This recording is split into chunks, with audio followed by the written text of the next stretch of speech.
Right, right. Well, I would just, he's a great guy. He just called me twice today that I'm going to make sure he's happy. I said, just do what you say. And he said, I'm just going by the coach. I said,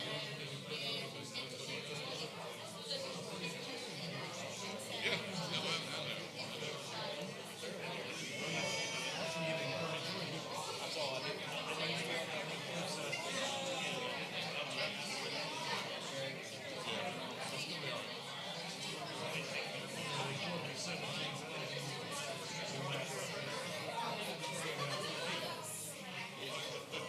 Foundation.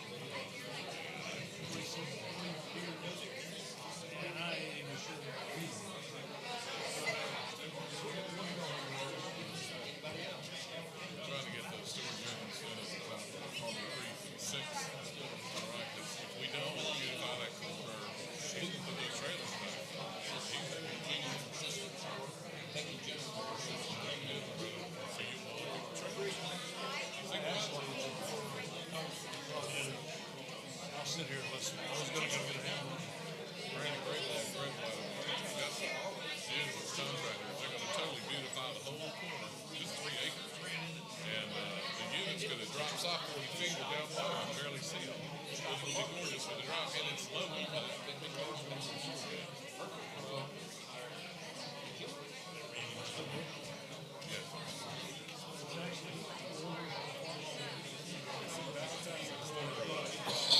Six in Farming Creek. Say the church across the road.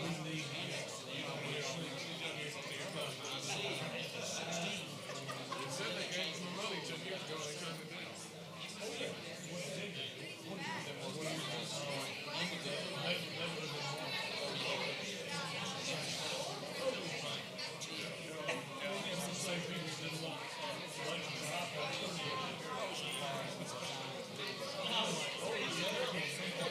One never thinks about growing.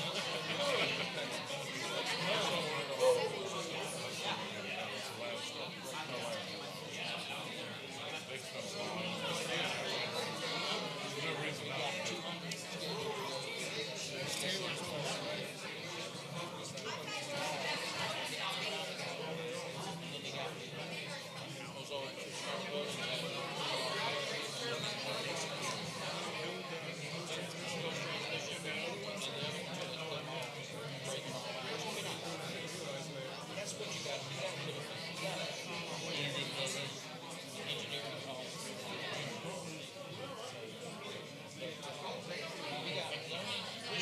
They'll erect a statue.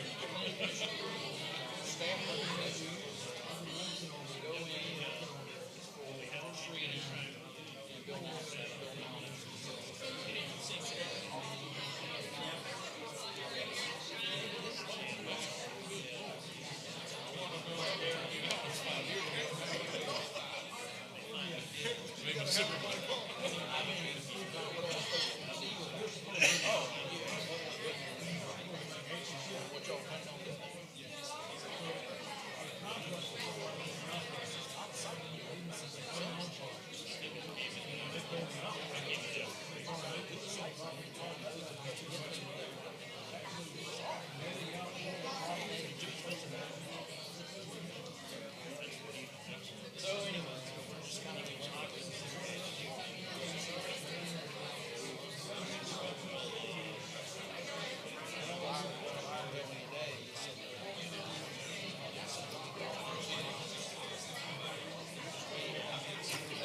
Okay, hello everybody. Can I get your attention, please?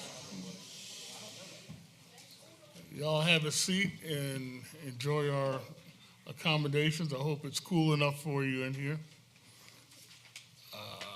I'd like to call the public hearing to receive comments on ordinance 2224 to zone fringe agricultural, a piece of property owned by Mr. Johnson Prestino. Is anybody here to make comments on that public hearing? Seeing none, close that public hearing. I'm going to open the public hearing to receive comments on ordinance 2225, and that's to receive general commercial acreage on St. Andrews and Church Road. Not is there anybody here to talk about that? Nope. Close that public hearing. Last public hearing has received comments to add section 8.23 non-conforming mobile homes. Anybody here to comment on that public hearing?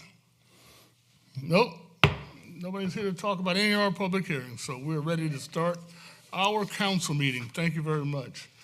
I would like to call the August 16th, 2022 Irmo Council meeting to order. Start with the Pledge of Allegiance, and I'll give an invocation. Will y'all please rise for the Pledge of Allegiance? I pledge allegiance to the flag of the United States of America and to the republic for which it stands, one nation, under God, indivisible, with liberty and justice for all. Thank you for your blessings on our town, Irmo, and we thank you for the gracious team that you brought us tonight, softball team that has given us worldwide recognition. Lord, continue to bless the town of Irmo and what we do. In your name we pray. Amen. Y'all please be seated.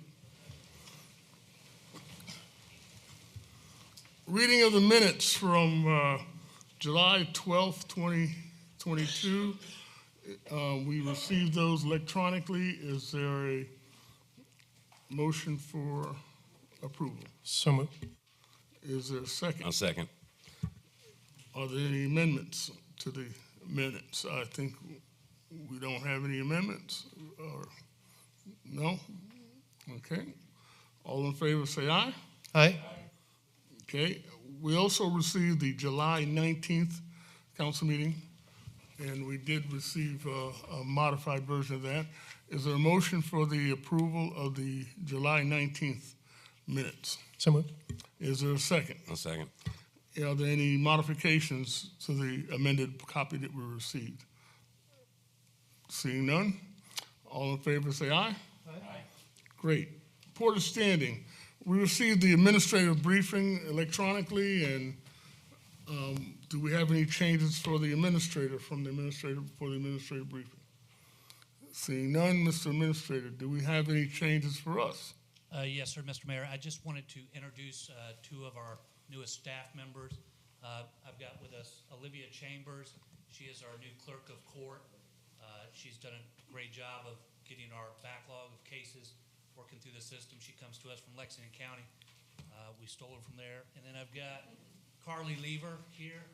She is our new business license and zoning clerk, and she is doing a fantastic job as well. So I just wanted you to put a face to the names. Well, thank you very much. Thank you, and welcome aboard to the great town of Irmo. We appreciate your service. Mr. Sickinger, do we have any new businesses in the town of Irmo? Yes, we do, Mr. Mayor. Brickell Design Company, Oak Cliff Technical Services, ICCP Turkey, and Clarissa's Kitchen and Catering. All right. ICCP Turkey. Is they turkey manufacturers or something? Because, I give out turkeys for Thanksgiving. I thought maybe they could help us out. I'll find out and let you know. Okay. Thank you. All right. Amendments to the agenda. Do we have any amendments to our agenda tonight?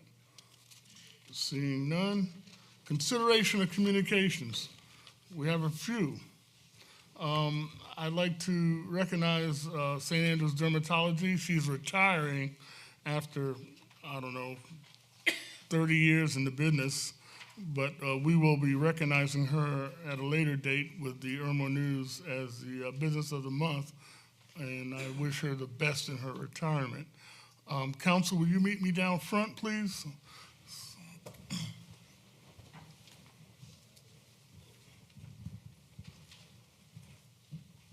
This is cool. This is the highlight of my career as mayor of Irmo. As you all know, we've had the luxury of having one of the best Little League junior softball teams in the country. And literally I say that in the country because these young ladies went all the way to Kirkland, Washington and showed out all the way during the tournament. They were beating teams from Czechoslovakia, from Canada, from the Philippines, especially the Philippines. Those girls, man, woo, that was a tough game, girls. But anyway, all I heard, and as a matter of fact, you caused me to buy ESPN too, and I don't subscribe to it. But now I got a subscription to it. I guess I have to watch more games. I was able to watch all your games, and we were rooting for you heavy back here at home, to the point where I think we had a cha-cha line going at one time in one of the local establishments. As you guys just made hits and hits and hits and just really did a great job showcasing the South Carolina, Irmo, South Carolina, and what we can produce here in our town. Now, council, I need y'all to help me. Would y'all come up here? Will the softball team and the coaches, would y'all please come up here? We have a little bit of something we want to give you. And Mia, how do you work this thing? Does it blink by itself?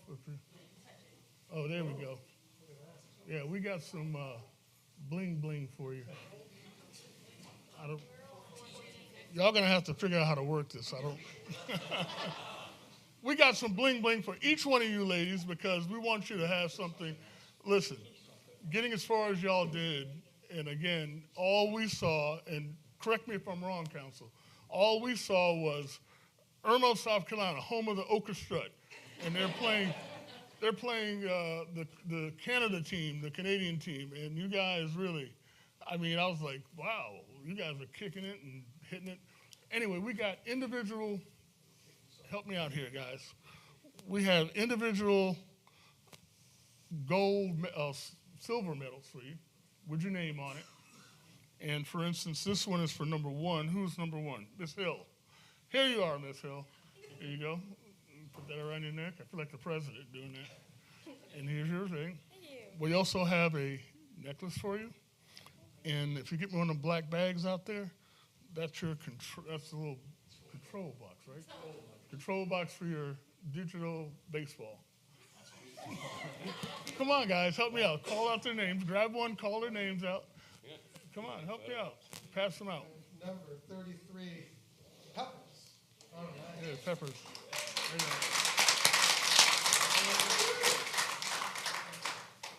It's Peppers. It's Peppers. Number two's not here. That's all right. We got more.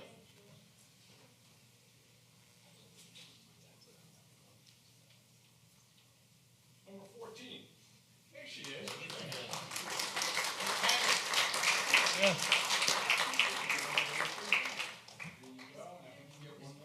Yeah, and a bag too. Yeah. Help me out, Eric. Number 6, Reamer.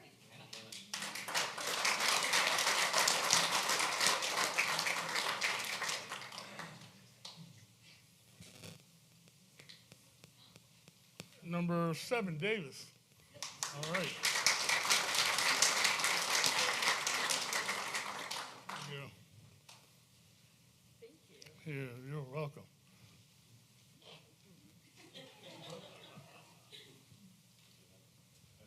Number 8.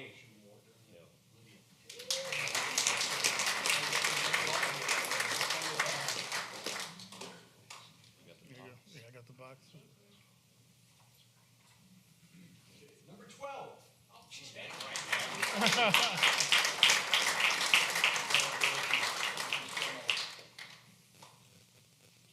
Smithers, number 9. She's not here. She's not here? All right, that's all right. And Jones. She's not here either? All right. All right. Now, you got to make sure Smithers and Jones and all those get theirs, okay? Now, we didn't leave you out, coaches. Coach, here you are.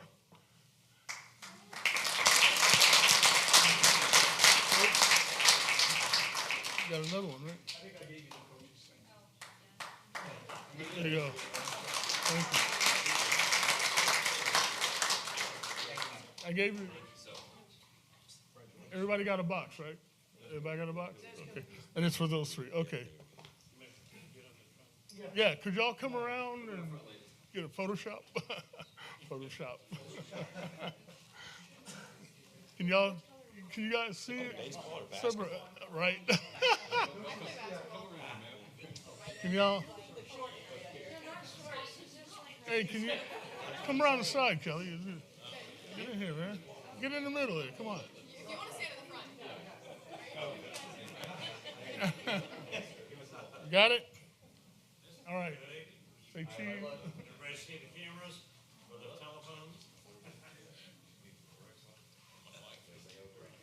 Got it? Got it? Fried okra. Woohoo. Yeah, there you go. They're like, we don't have sweet tea.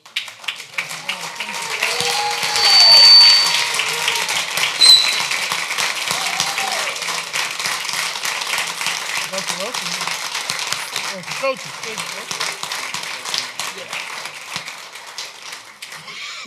That's a picture. I'm sure you ain't got the picture.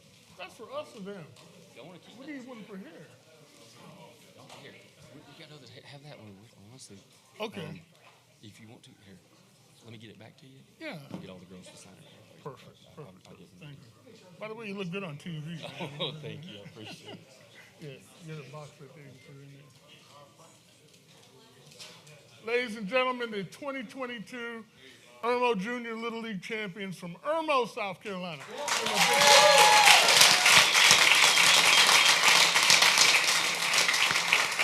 Thank you. Good job. All right, come on.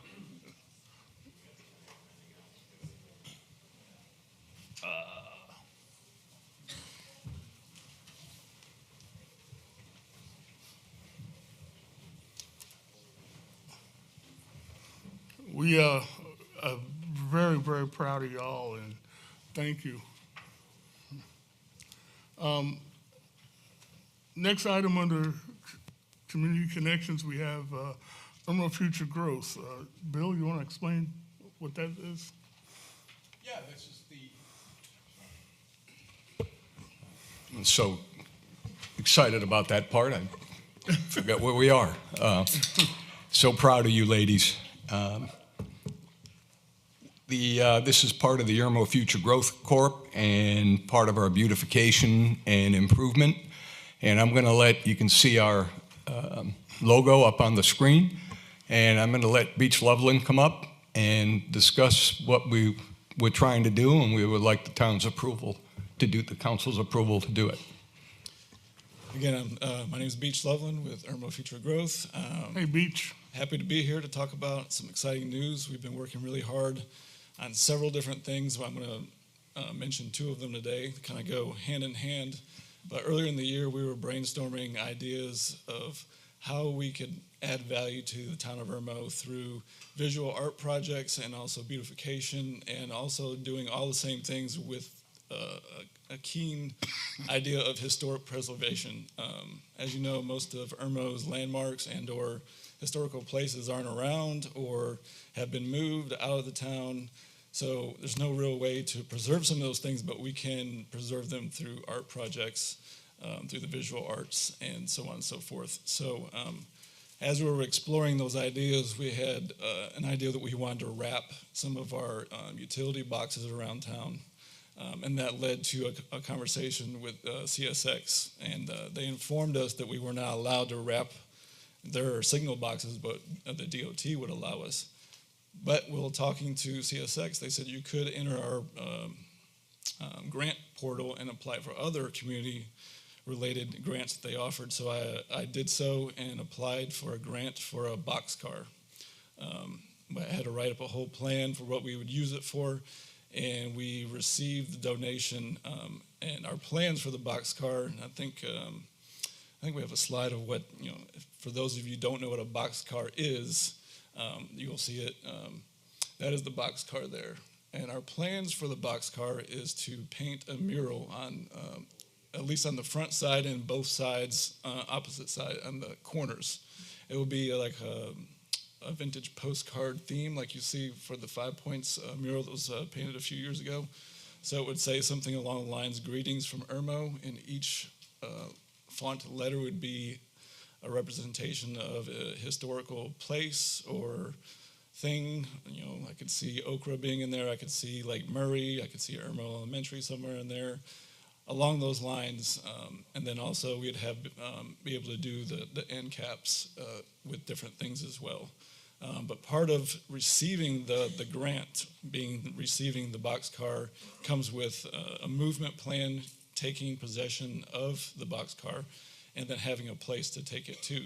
So we've been working on the first piece, but we can only get so far as where are we going to take it to. So we thought we had a possibility for one property. It didn't work out. Just couldn't get any movement on that. And when we saw that the town had received the property at the corner of Royal Tower and Broad River Road, as seen on that map there, that little corner piece, we thought that might be a great spot to do that. It would involve taking down the Friars Gate entrance brick wall thing that's been there, and then also would involve taking down that large pine tree in the front of the property. But the plan would be to clear that out, lay down a set of 60-foot tracks, kind of where, I imagine it'd be right where the wall is now. It'd be raised up a little bit, set down the boxcar there, add the mural, landscape where appropriate, and add lighting there to illuminate it during the night.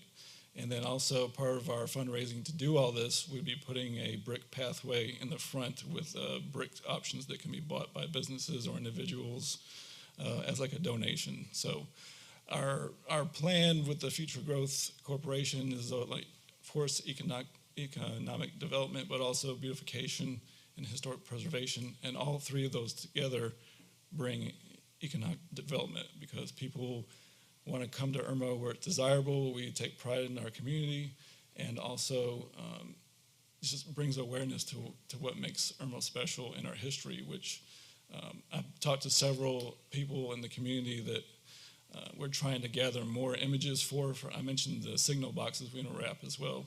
That's another key piece we want to do, and I've already talked to Courtney about that.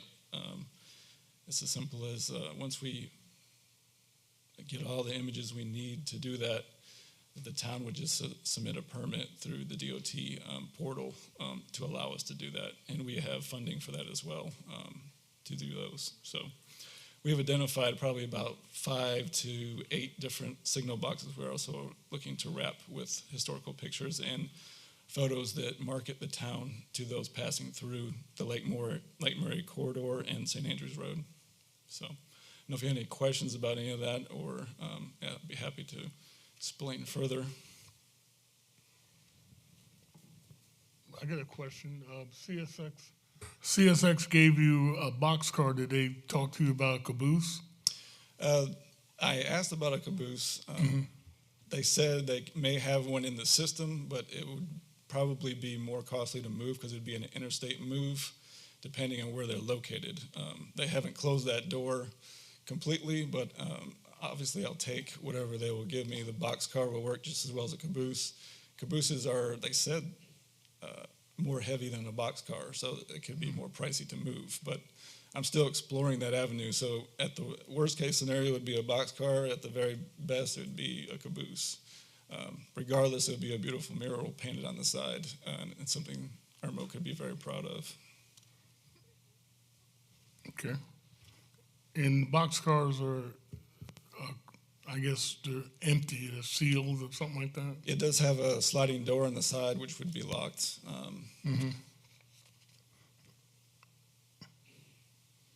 Okay. Any other questions from anybody?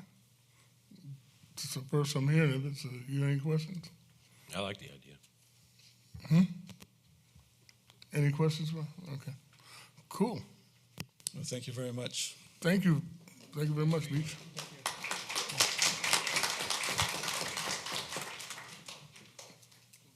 Thank you. Moving right along under receipt of communications, the events committee update. Is anybody here from the events committee? Mr. Frazier, thank you.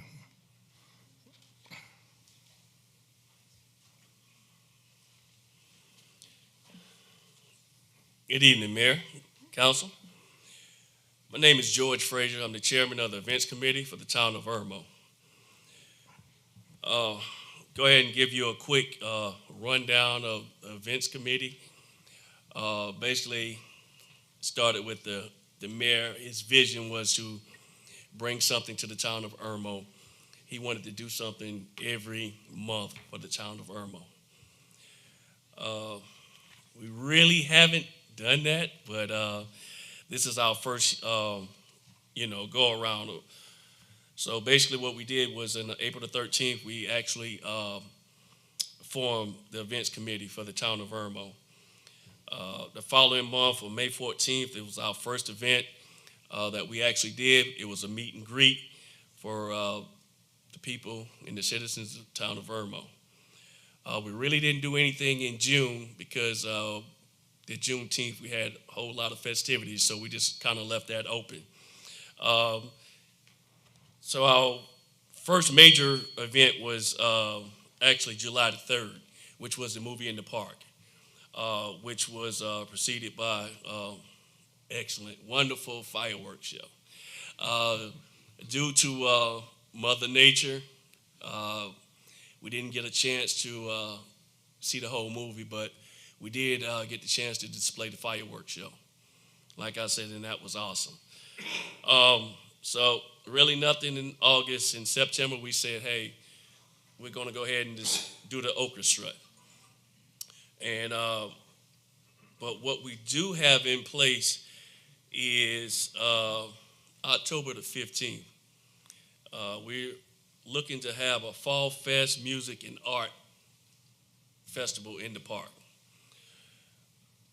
So before I bring my fellow committee members and organizers of this event, I just want to just go ahead and just give y'all pretty much a rundown on other events. Our next event, there's nothing for November, but in the month of December, in case a lot of you don't know, is the birth month for the town of Irmo. So the events committee is going to have a sponsor a birthday party for the town of Irmo. The dates, oh God, when is the date? It's probably This first Tuesday in the tree lighting night. the tree lighting night in December. And that is going to pretty much conclude our calendar year for this. And to say we just started in April, I think 2023, we're going to have more events planned. So at this time, I want to bring up the organizers, Mr. Larry Watts and Mark Passmore, also the committee members for the town of Irmo Events Committee. And they're going to speak a little more on our Fall Fest and Music in the Park. Thanks, George. I have a handout, George, if you'd like to. So what I'm going to do, I'm hand these out, names on there as well. Go ahead, Larry, you can say your little piece first. Good evening, guys. Thanks for having us. I'm Larry Watts with Hybrid Engineering. I know most of you guys. With me, I have Mark Passmore and Wade Deloach from the Outreach, Irmo Outreach, and of course George Frazier with us. Mark and I are residents of Irmo, have lived here many years, and got the invitation to join the events committee, and so we did. And I'm a musician also for fun, and it was my idea and Mark's idea to have this festival similar to other festivals that you may have seen or. Ice House.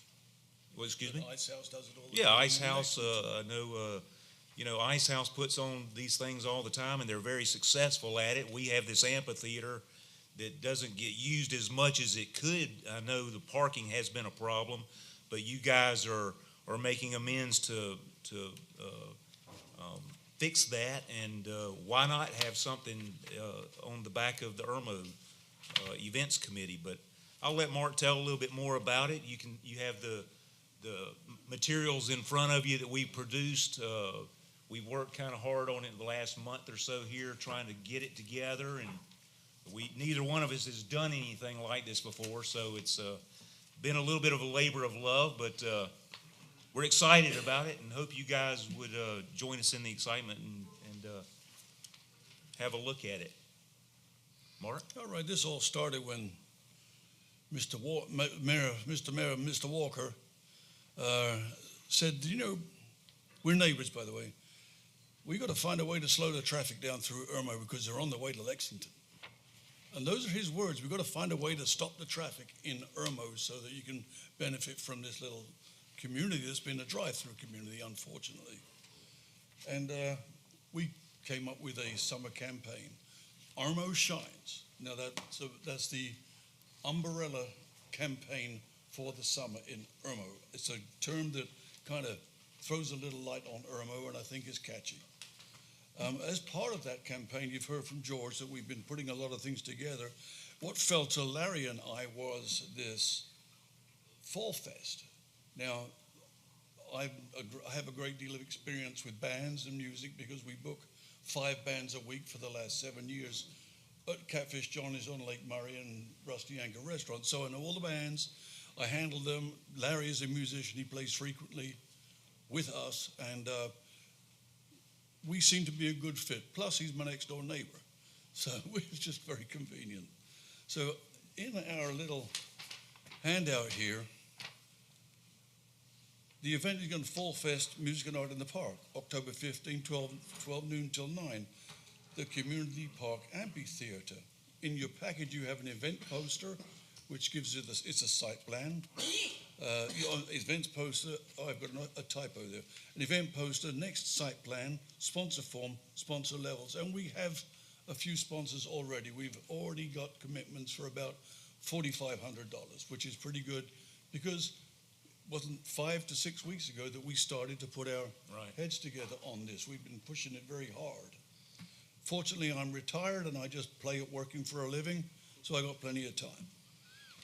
You have the organizers, you have the chairman, and what we have here is Wade. Wade is an amazing person. He and Greg Edmonds, and I never knew this, you had this outreach business. I mean, they take care of people who can't take care of themselves. And so we selected Irmo Outreach as our benefactor. We're going to support them in every way we can. We have a budget, which is what really interests you. We have music, lights, and sound is about $10,000, and that's confirmed. We've already got contracts out and commitments from the bands, from the sound people, from the light people. So that's a hard fixed cost to put on the festival. That is what the people will come for. Beyond that, it fell to event services. Now, if we're going to put on an event, we need services. We need police. We need the fire department. We need porta potties. We need licensing, et cetera, et cetera. We need food trucks. So we are now very busy with the administration. Since we've anchored down the actual event, we're busy with the administration of the events. I've been chasing down sponsors. I've only really caught up with 3 so far. Can you talk into the mic a little more, please? Oh, I'm sorry. We've only caught up with 3 sponsors so far. I've been a little busy. But, you know, that is our 3rd phase. The 3rd phase of the event will be to find sponsorships. And that brings me to why we're here with you. We need your help. We need to look to the town of Irmo to at least underwrite our expenses because we have been doing everything out of our own pocket, out of our hearts, just like Mr. Loveland here, he's been doing everything out of his own heart. But now, folks, we need a little backwind, a little wind in our sails. We're running out of energy. Food trucks we're going to have about 6 food trucks. I've got commitments from 2.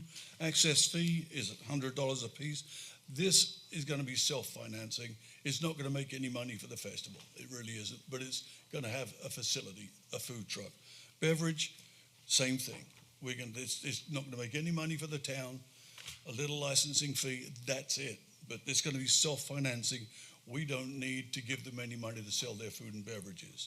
So the proposed estimated total budget, based on the facts here, the music, sound, lights, event services, police, fire department, porta potties, licensing, and there's some more over the horizon, but we haven't seen that far yet. So I've got a pad in there for what we cannot see coming down the road. So $20,000. If we can find a way to raise that money, we will. If we cannot find a way to fully raise that money, we're going to look for help from the council. So I wish you, I'm asking you to consider this. I think it'd be a great event for Irmo. It would certainly stop the traffic driving through and, leaving a wake of dust behind us. And I think it'll bring quite much the way Ice House Amphitheater has done for Lexington. It's been a huge success. It's been well managed. We are trying to emulate that model.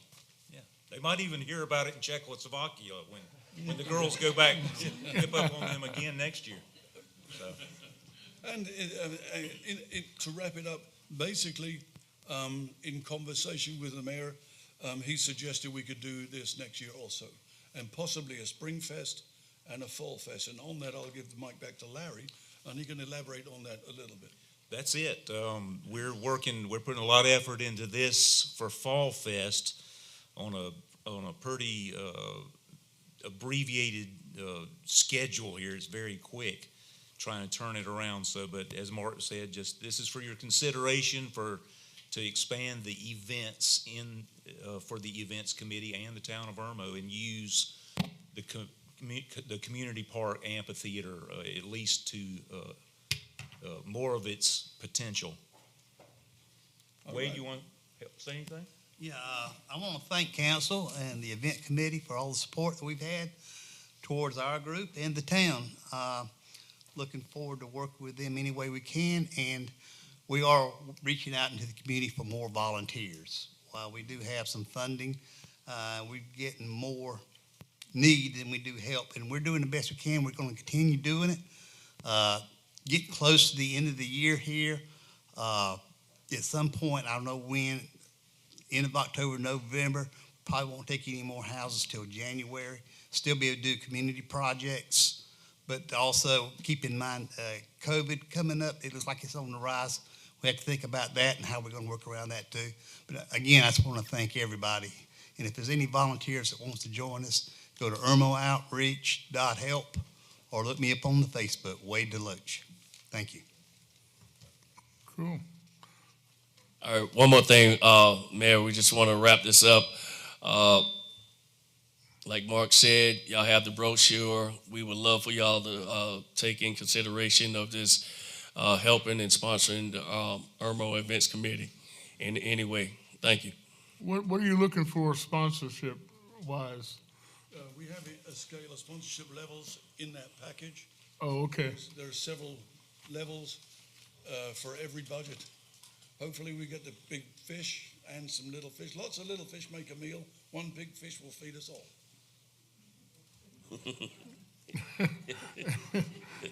I'm looking at you as the big fish, by the way. I'm afraid of that. Okay, so you're looking for us to maybe at the next council meeting give you some indication? Well, we're under a time crunch, Mr. Mayor. I mean, look at the date we have. We have 6 to 8 weeks. We actually have 5 operating weeks before we have to really start advertising this as an event, because we need several weeks lead time to get the public to even know we're even in existence. So however, maybe a special meeting would be appropriate right now, because it is the Fall Fest and the fall is here. So if we could. Courtney, do you have any way to accommodate any of the requests before another meeting? They're in line with what we can do. All right. I'm not sure what we can do yet. I'm not sure what the level of sponsorship is, but certainly you are a committee of the town, and we will support you. Thank you. And I don't think anybody on this council, I'm not trying to speak for anybody on the council, but do y'all see any problem with the project that they're talking about doing? A festival in the fall and another one in the spring? And we're going to hold you to both festivals, by the way. Okay, Yeah, go ahead. Guys, is the $20,000 is for the fall festival, correct? For the fall. That's the budget for the fall. Yes. that one singular event. So we can assume the spring would have a similar budget? We'll do it again in the spring. Okay. Thank you. Yeah. Any more questions? Thank y'all very much. All right, thank you. I appreciate it very much. Thank you.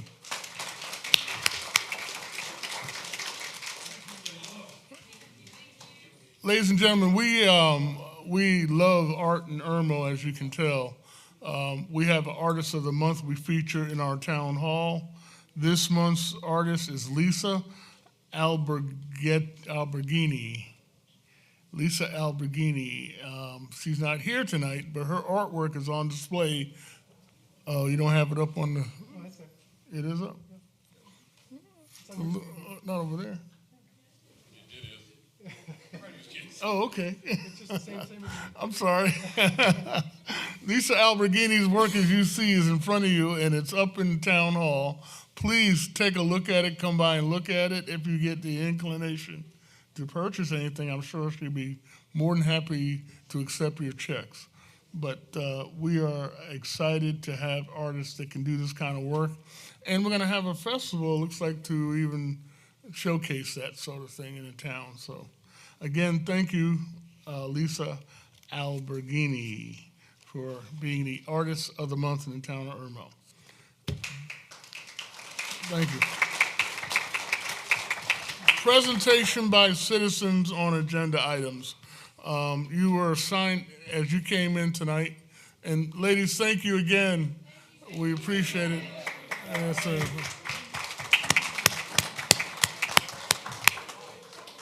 When you came in tonight, you had an opportunity to sign up to speak on items on our agenda.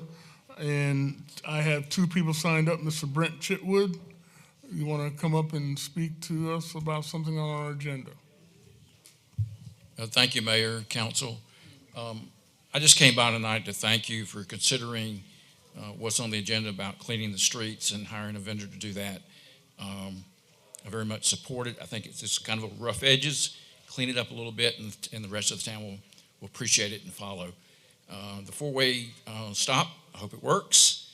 I'm so glad to see that you're going to consider it.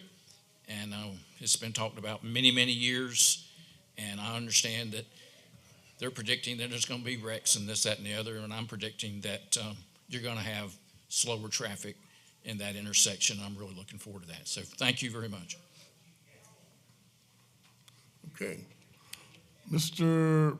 Graybill, Mr. Brandon Graybill, you signed up to come talk?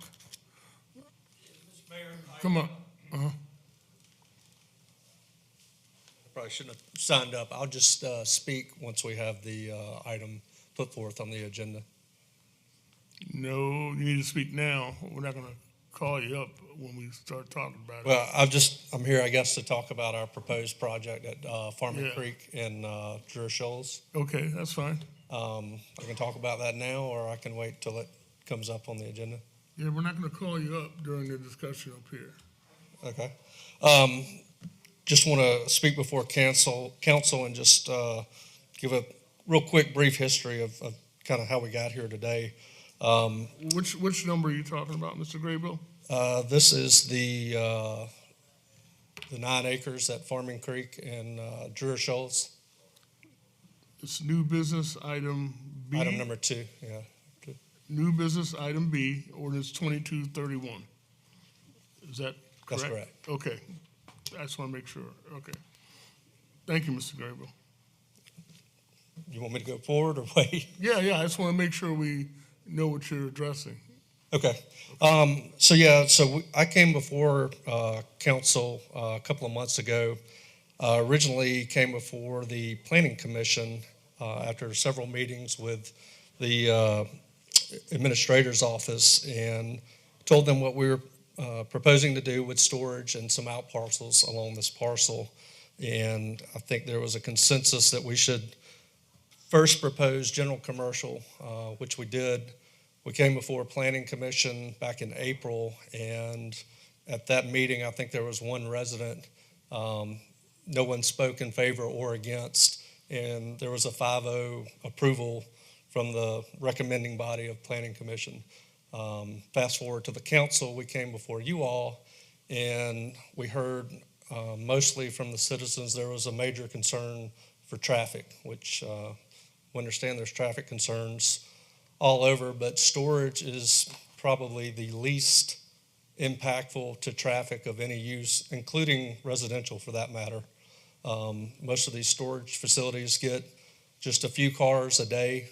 It's not at peak times. It's mostly on a Saturday when there's less traffic from the daily commute pattern during the week. At that meeting, you all voted 1-4 against going to general commercial because there was a concern going from fringe agricultural and jumping to such a liberal zoning of general commercial, and somewhat advised us to take a look at coming back under office commercial, which is where we're at today. I think another concern is, what do these out parcels look like? What types of uses can go on these parcels? And looking through your ordinance for office commercial, which is what we're proposing, that lends itself to more uses like tax preparation, insurance office, a bank. It does allow for a sit-down restaurant, but does not allow for a drive-through. So I guess my point is, we're proposing storage, which is very low impact to traffic, very low impact to utilities, which is also a concern in the area. And then the out parcels, we've now come to more of a conservative zoning request, which only allows certain types of, professional uses and some commercial use. But I think it limits what, I would call obnoxious uses or uses that the residents may not like or may be a major impact to traffic.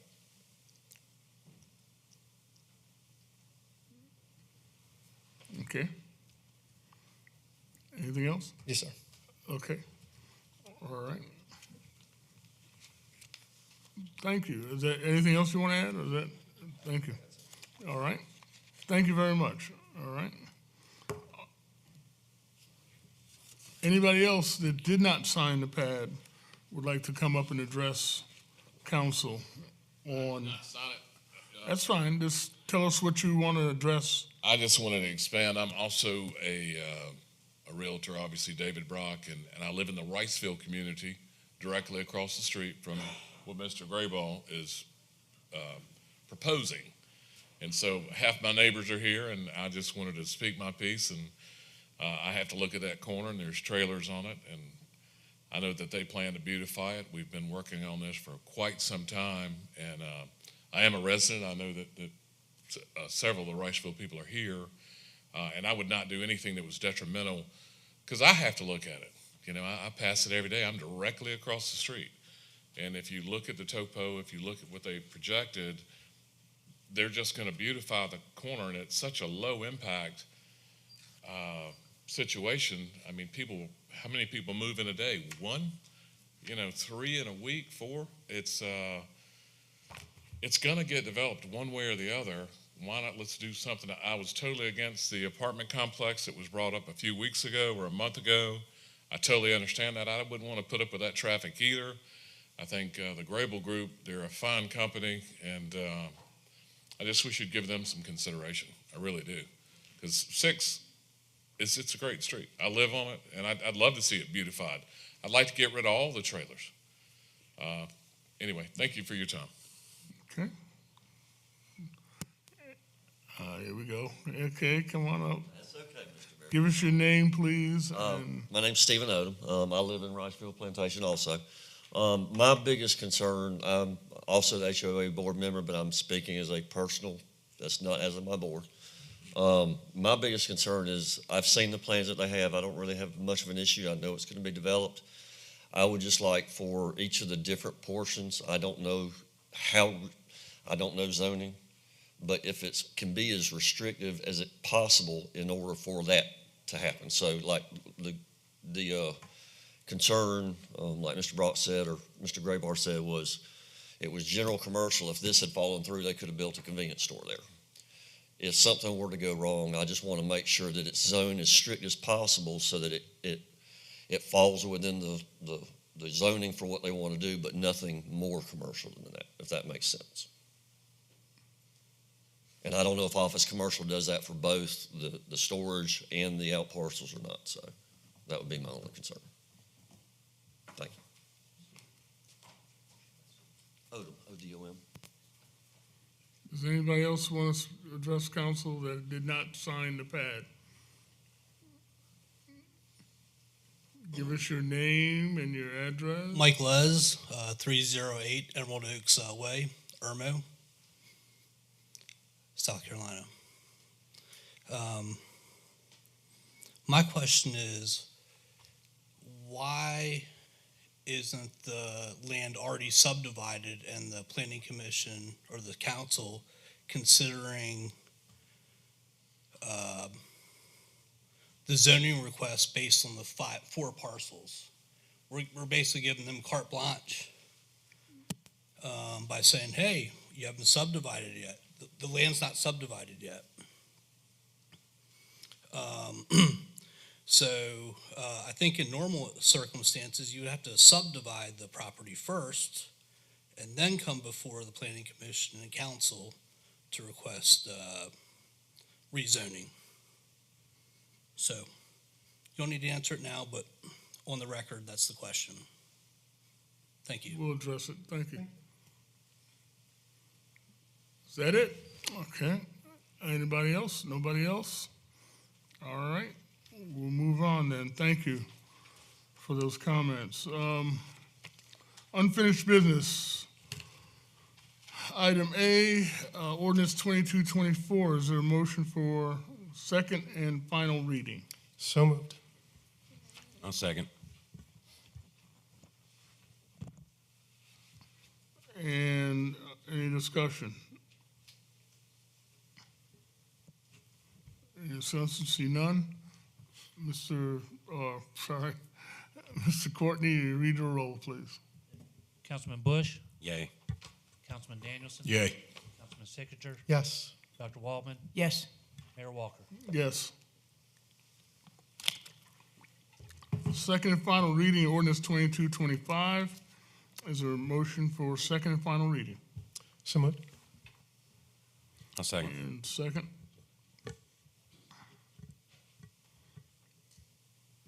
Any discussion?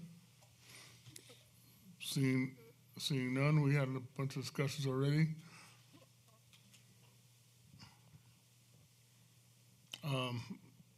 Will he?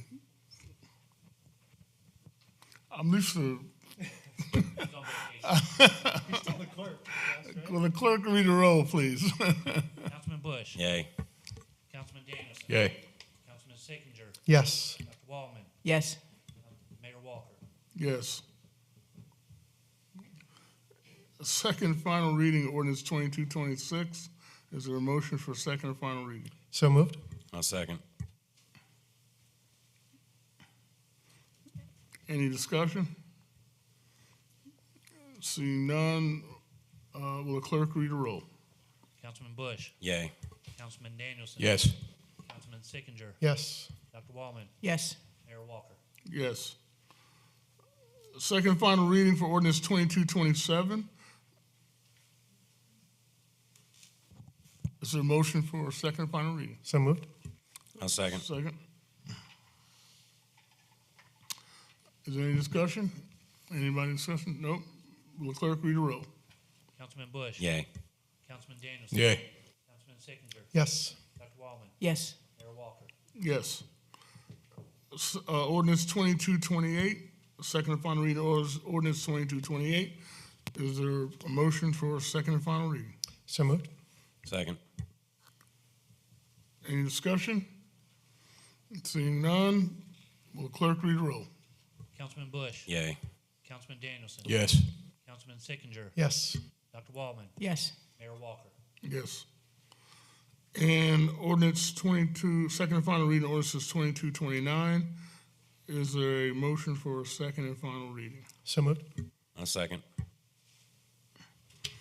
Any discussion? Seeing none, will the clerk read the roll? Councilman Bush? Yay. Councilman Danielson? Yes. Councilman Sickinger? Yes. Dr. Waldman? Yes. Mayor Walker? Yes. Okay. New business, item A, first reading of ordinances 2230. 2230.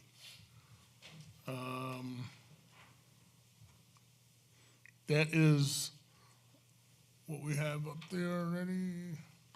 Is there a motion for first reading of ordinance 2230? So moved. And second? I'll second it. Okay, Mr. Danielson. Is there any discussion on that? This makes pretty good sense given the location, and I think it's what we thought about when we annexed it in. So no other discussion from me. Okay, Mr. Bush. I'm good. Okay, Dr. Waldman. I'm fine with this. Okay, and Mr. Sickinger. Nothing.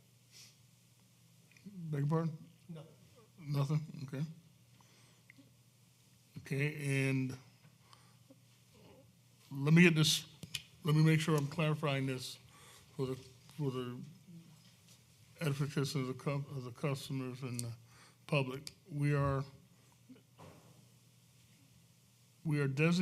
asking the first reading to assign general commercial designation to TMS 0202, which is that part up there, right? And 0201, 0101, these two pieces, right? And we're gonna assign mixed development use to 0101, 03, 0101, which is this down here.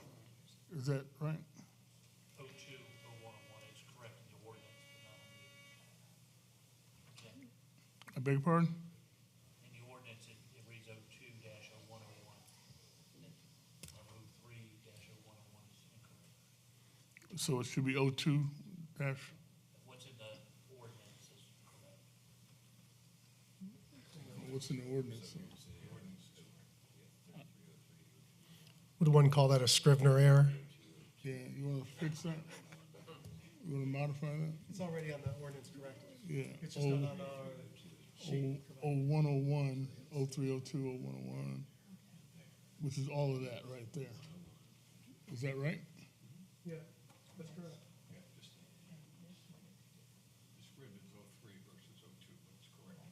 So that's all, the one thing, okay. So we're asking all to be the same MD, right? Is everybody cool with that? All right.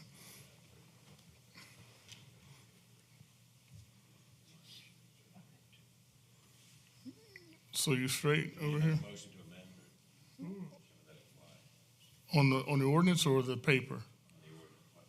Point of information, the ordinance is correct. Yeah. Our agenda, printed agenda is not right. See what I'm talking about? Okay. Right. So it's the entire thing they're asking to be rezoned. Okay? Is everybody all right with that? Any more discussion? Is that right? Will clerk read the roll? And excuse me, is everybody clear of what we're doing? We're rezoning the entire piece.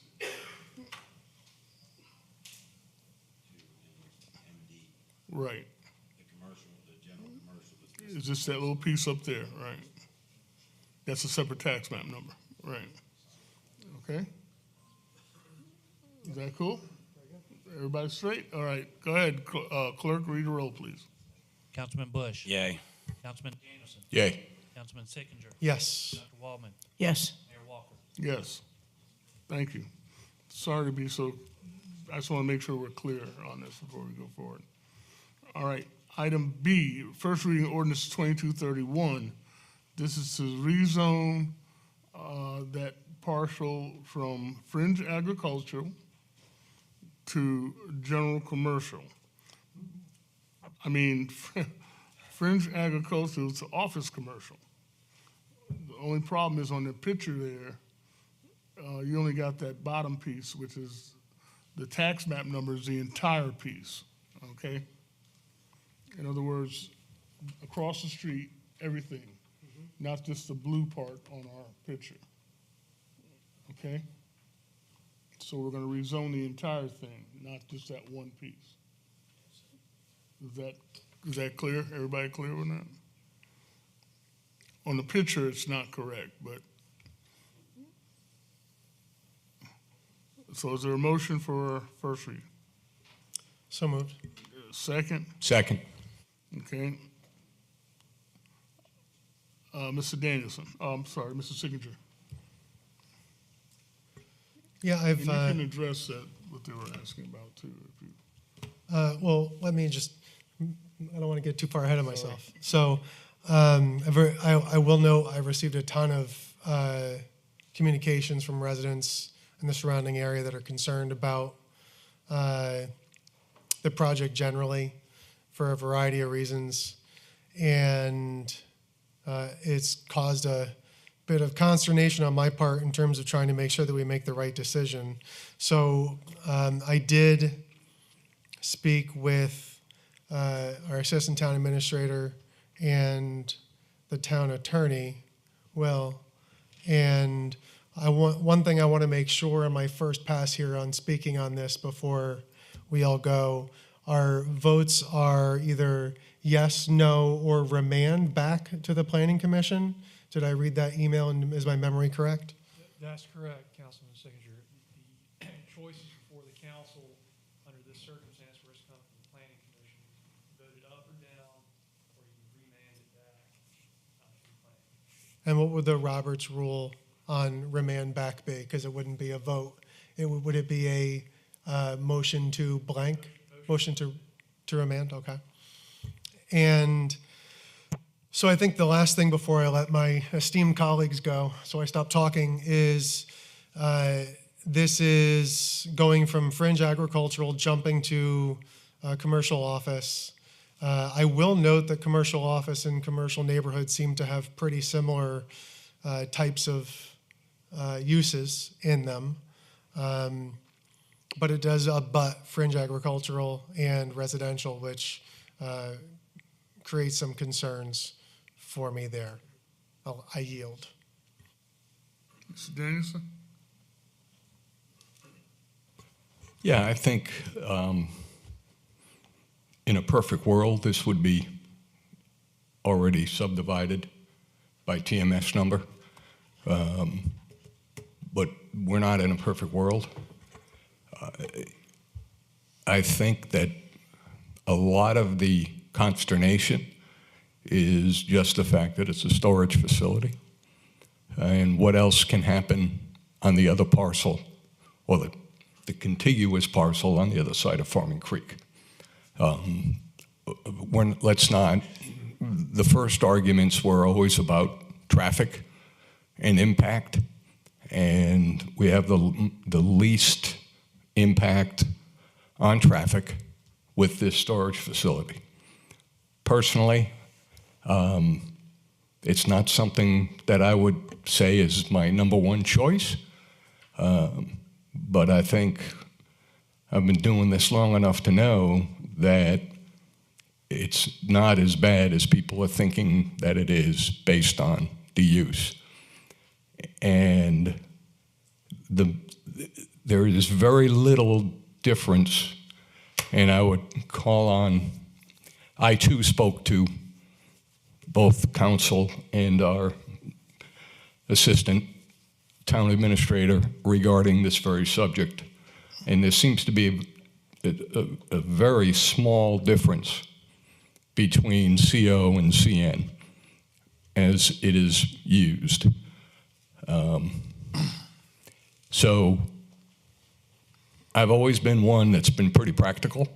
I turned this thing down at the first time, but my biggest concern is impact.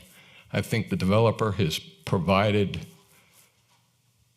a substantial, and will continue to provide a substantial landscaping plan And I don't think the impact is going to be as dramatic as something else that could be in there versus CO.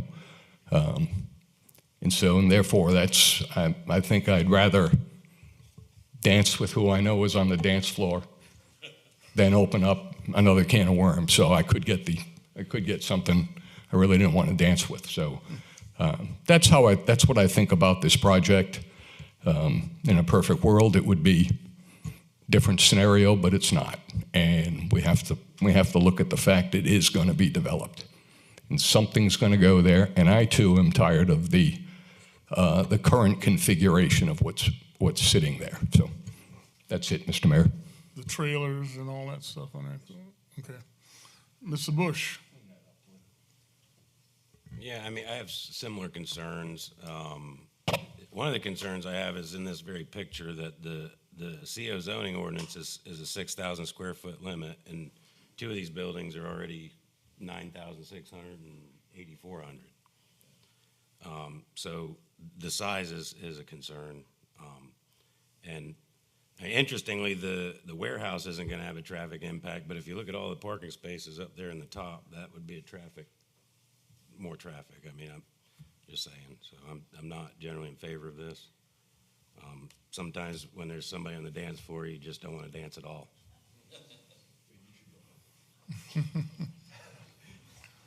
So that's it? Mr. Bush, that's it? Okay, Dr. Wallman. My concern is with the loss of fringe agricultural property in the midst of fringe agricultural property within the town. This is one of the few areas, and if you look at the surrounding unincorporated Richland County around it, it's also rural zoned. So you will now have this more commercial area in the midst of rural. My concern is also with the fact that we have the one tax map for the whole large property that it hasn't been subdivided yet. Well, I'll address that in a second, Okay. That's it? If you can go back to that original picture, please. One more. That's the one. If you notice on the bottom, you have a highlighted in blue with the asterisk on it as being that one tax map number. Well, in actuality, it's the entire parcel, which is across the street also. That's the tax map number that we're talking about rezoning tonight to CO. Not just that piece, but the entire piece. This piece, as you see on the map, what you're talking about rezoning is the entire piece. And what I'm talking about rezoning is the entire piece. Dr. Wallman, that entire piece is being rezoned, not just that one down the bottom, that blue piece, okay?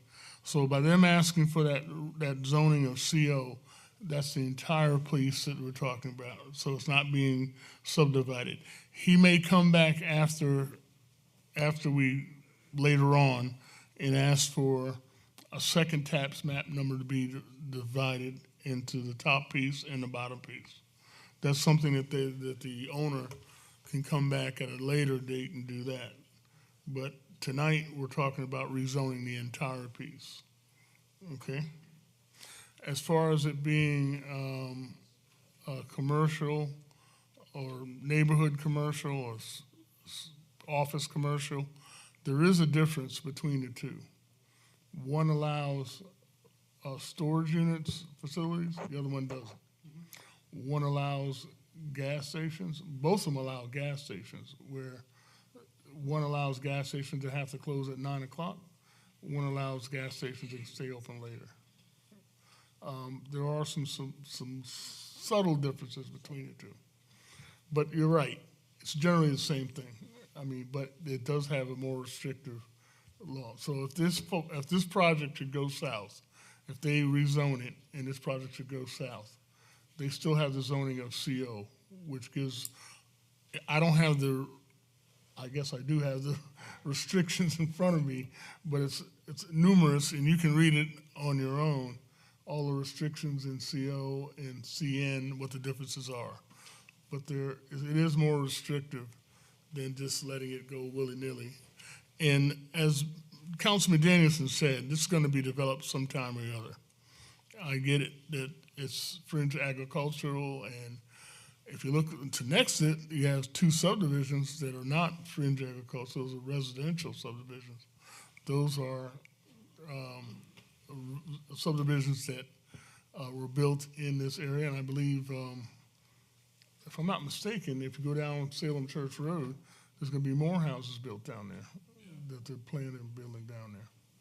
So it's not a unique thing, it's gonna be added more traffic, it's gonna happen to that area anyway. We, as the members of the town council, Irmo, have to continually draw businesses that will create tax revenue for us. And I certainly don't know what the figures are for this storage facility, but I know it's a business, and I know it will create tax revenue for the town. Us bringing residents into the town, it doesn't create any tax incentive for us. We are one of the few towns that does not have a millage rate or a tax, direct tax on the residents in Irmo. And the way we do it is by efficiently running our town with business revenue and fees. And I'm proud of that and have been proud of that since I've been on council for the last 20-something years. That being said, I would like to, any more conversation, Yeah. any more? Yeah, sorry. Quick, this should be quick.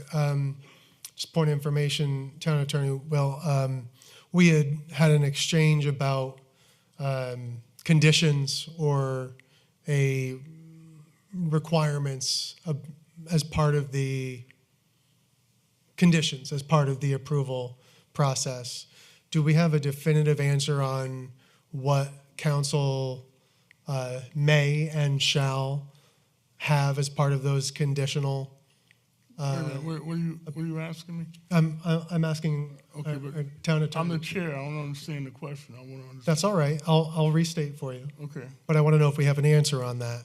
So the conversation was that we can have conditions as part of the approval of the ordinance.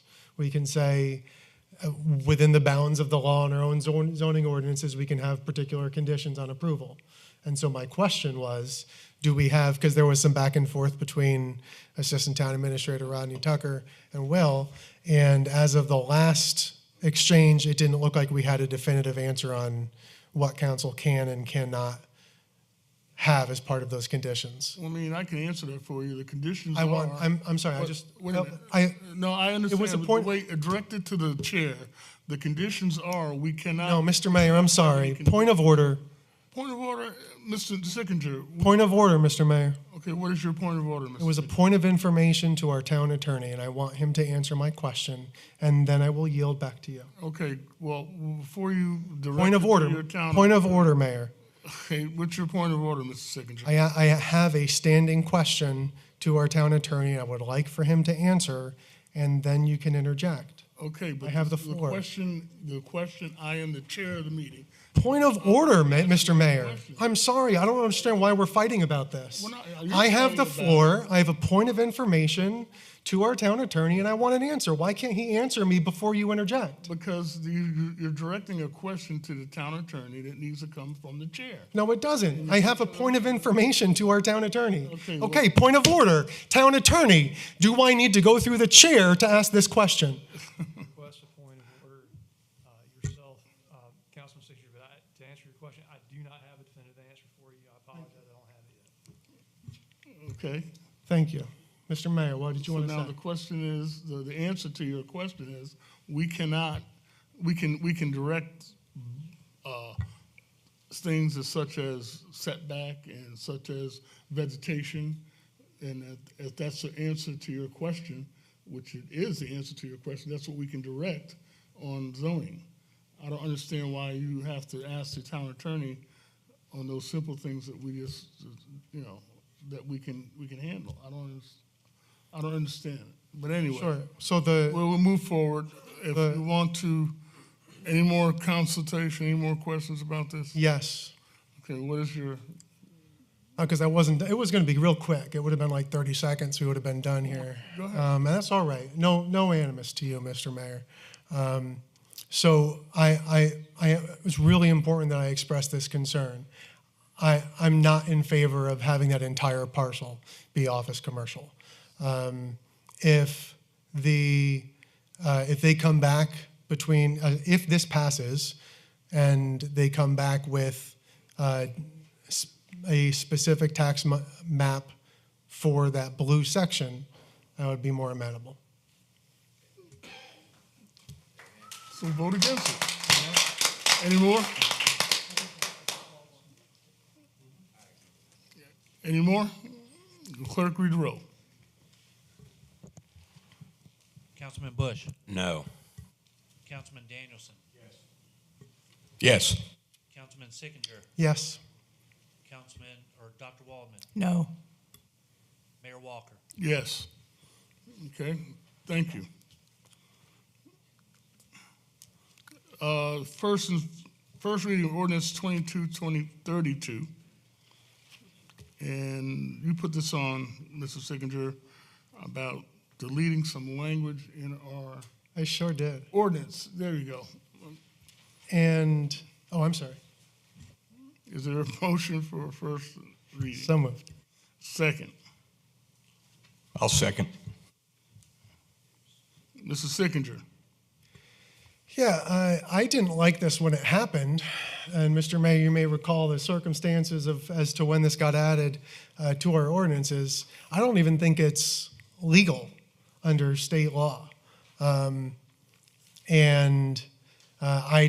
think that members we'll need to figure out what happens on a tie if a member is out, or if it's 2 and 2 and one abstains. But as it stands, it wasn't legal. So my proposal is basically to say abstaining, first of all, is not necessarily out of order, and that it will not be recorded as a affirmative vote, just simply for abstaining. Okay. Mr. Danielson? Yeah, I would like a cleaner version of this from, frankly, I didn't know this either when it came up.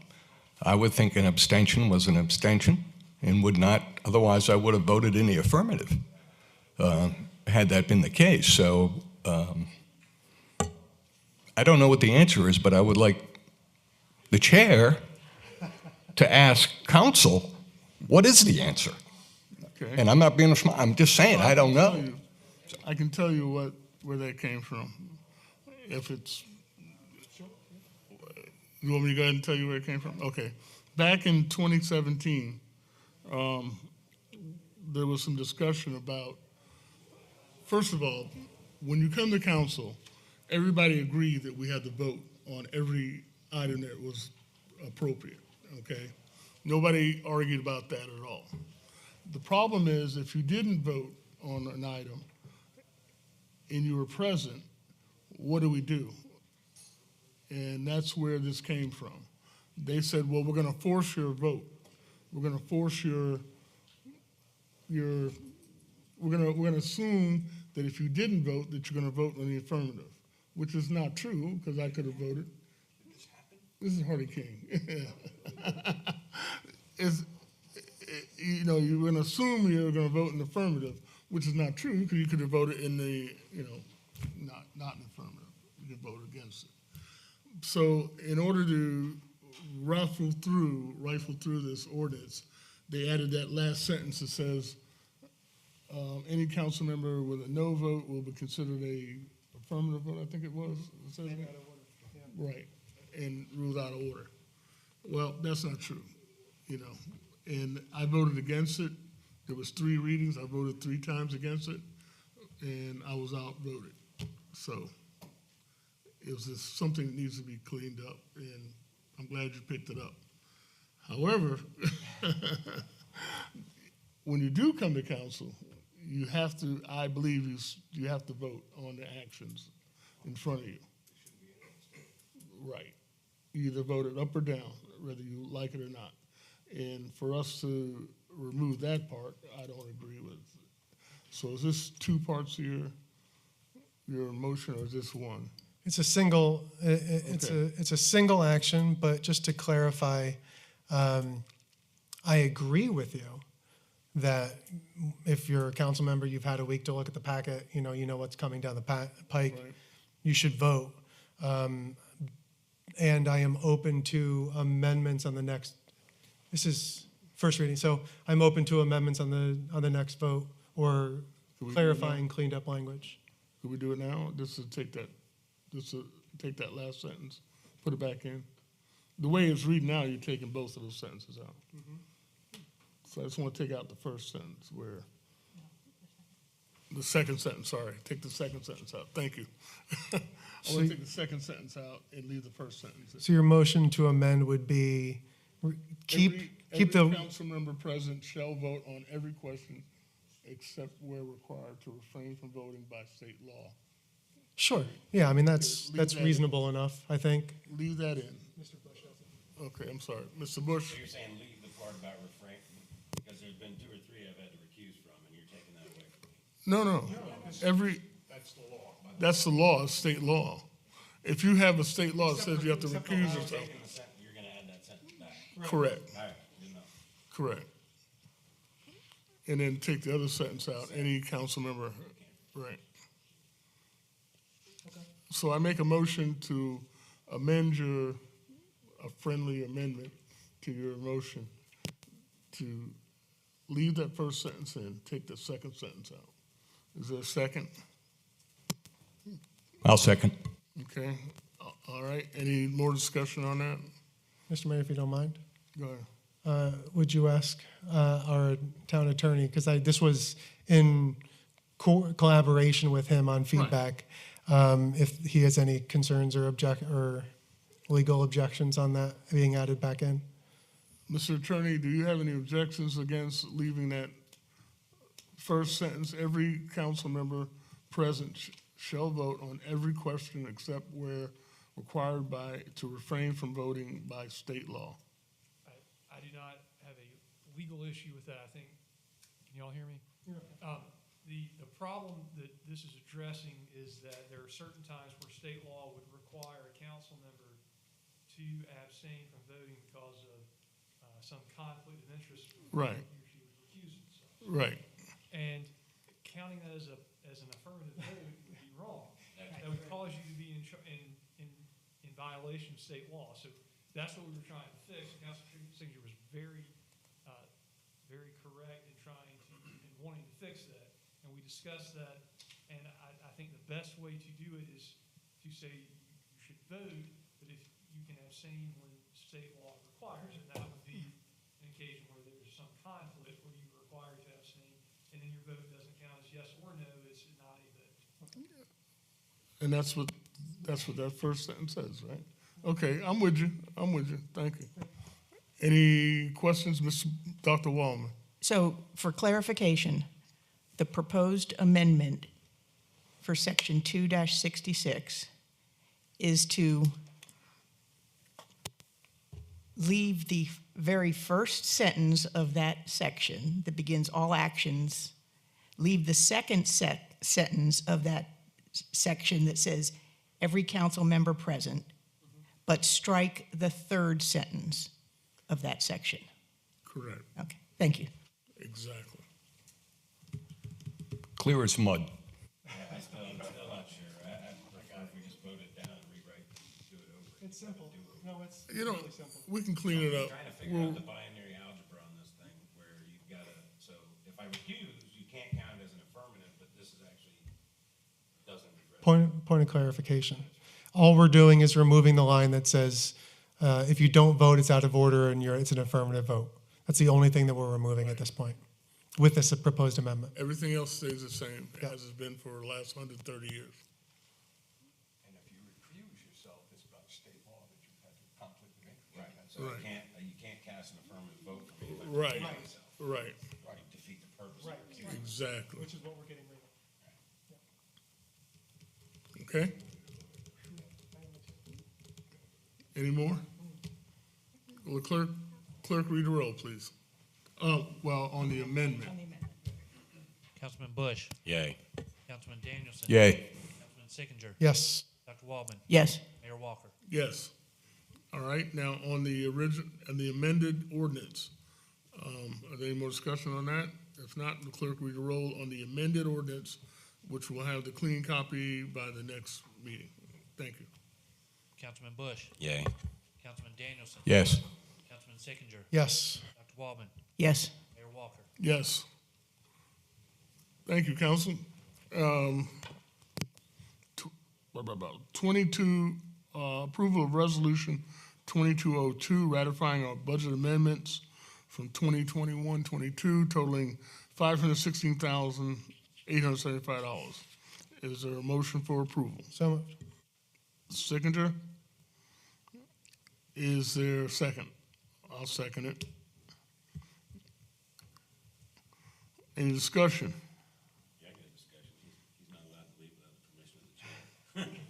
Yeah, where'd he go?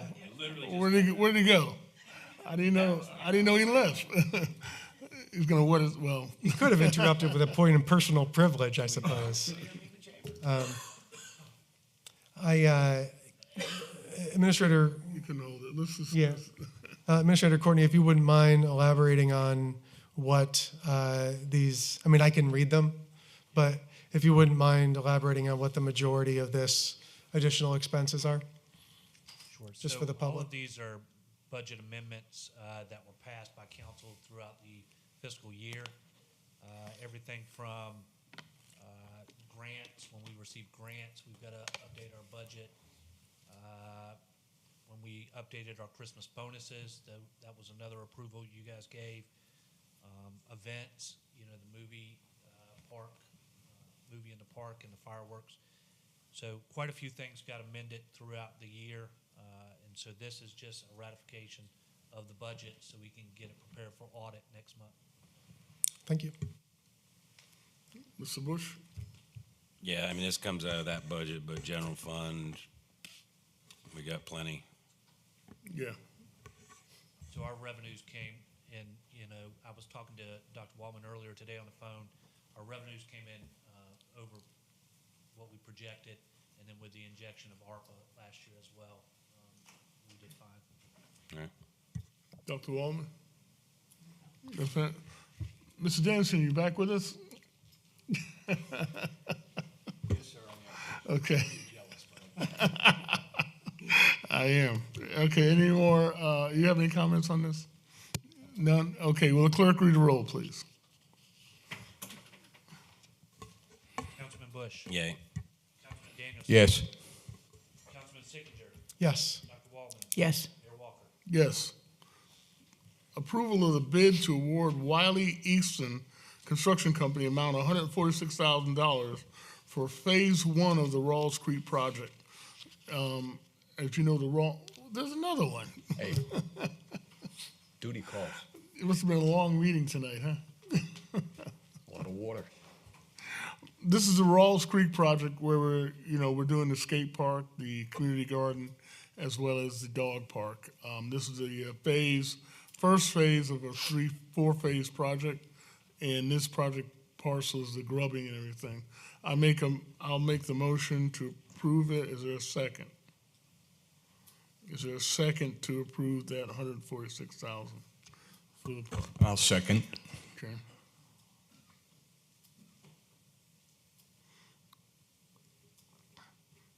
Any discussion about it? As you know, we piecemealed the grubbing and stuff in the community park, and it's cost us close to $90,000, and we're finally getting it to where we can use the park for the orchestra. This is a fellow swoop of everything we need done, so we can go forward with the Rawls Creek Park. That would be my question, is what the original expenditure was that they've already put into grubbing, tree cutting, or? Where, in Rawls Creek? Yeah, in this one. We don't have any. That's what I was wondering, if that's just fresh. Right. Okay. Right. first bid we got, It was, it was like 152. Yep. So, yeah. not the reduction that Not the reduction that I certainly was looking for. It's not, but we have a lot of caveats in this, in this bid, in this particular piece. In other words, there's end dates. It will take, I think it's 30 days, 90 days. 90 days to complete this project. If they don't complete it in 90 days, there's penalties on the back end. There's a lot of things that make them have some get up and go about them to get it done, so that we don't end up in the spring still trying to figure out if the guy's going to get the grubbing done, or get the trees cut, if the erosion control will be done. So we can go on to the next phase, which is putting the fence up for the dog park, putting the infrastructure in for the skate park, stuff like that. This is I know it's a large number, but it has a lot of caveats on the end. Just make them get it done in time. Mr. Signature, did you hear that? I did. Okay. Dr. Wallman? No? And any more? Okay. I just have a. I'm sorry. No, it's all right. So, I know it's tough to make a estimate at this, but I mean, to whoever wants to field this, what would that number be in a normal, 4 years ago or 3 years ago, before everything got expensive and went crazy and labor was expensive, and now, 70%. So we're paying a 30% premium? You're saying 30%? Yeah, I would. I've spoken to some contractors and clearing guys, and just to get a feel for where they are, and I would think it's probably, it's where we are. We put $1.9 trillion on the street, and we talked about this early on when we were excited about the ARPA money. Yeah. All this money's going to be on the street, and now we're gonna have we either do it or we don't do it, and that's where we are. That's the reality of where we are. So this number to me is, with all due respect, it's a competitive bid in this day and age, but it's still hard to swallow a little bit. So that's where we are.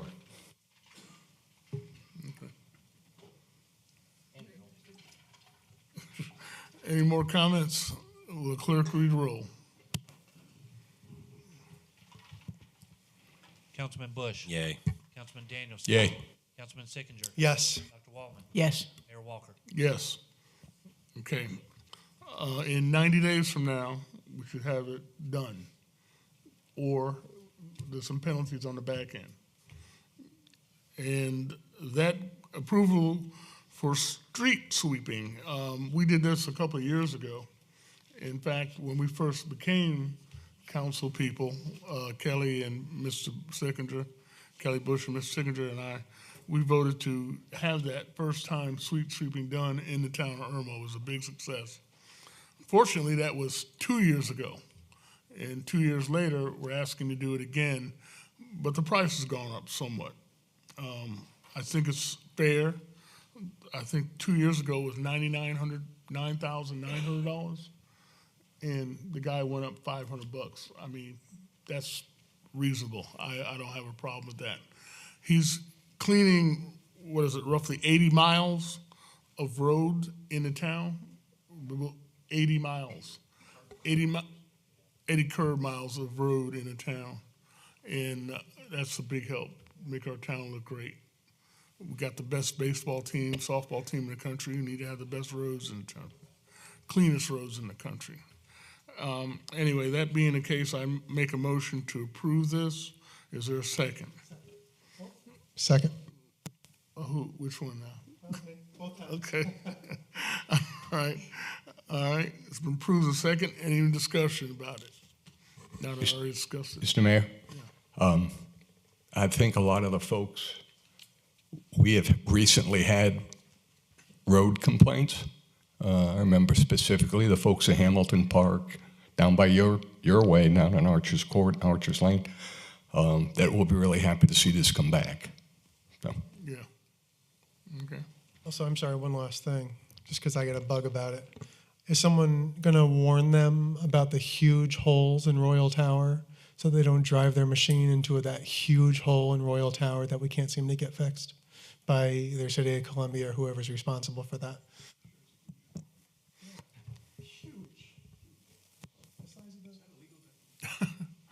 All right. Any more discussion? Yeah, my concern is how much asphalt they're gonna suck out of the roads, and then we're gonna have to go back and replace it.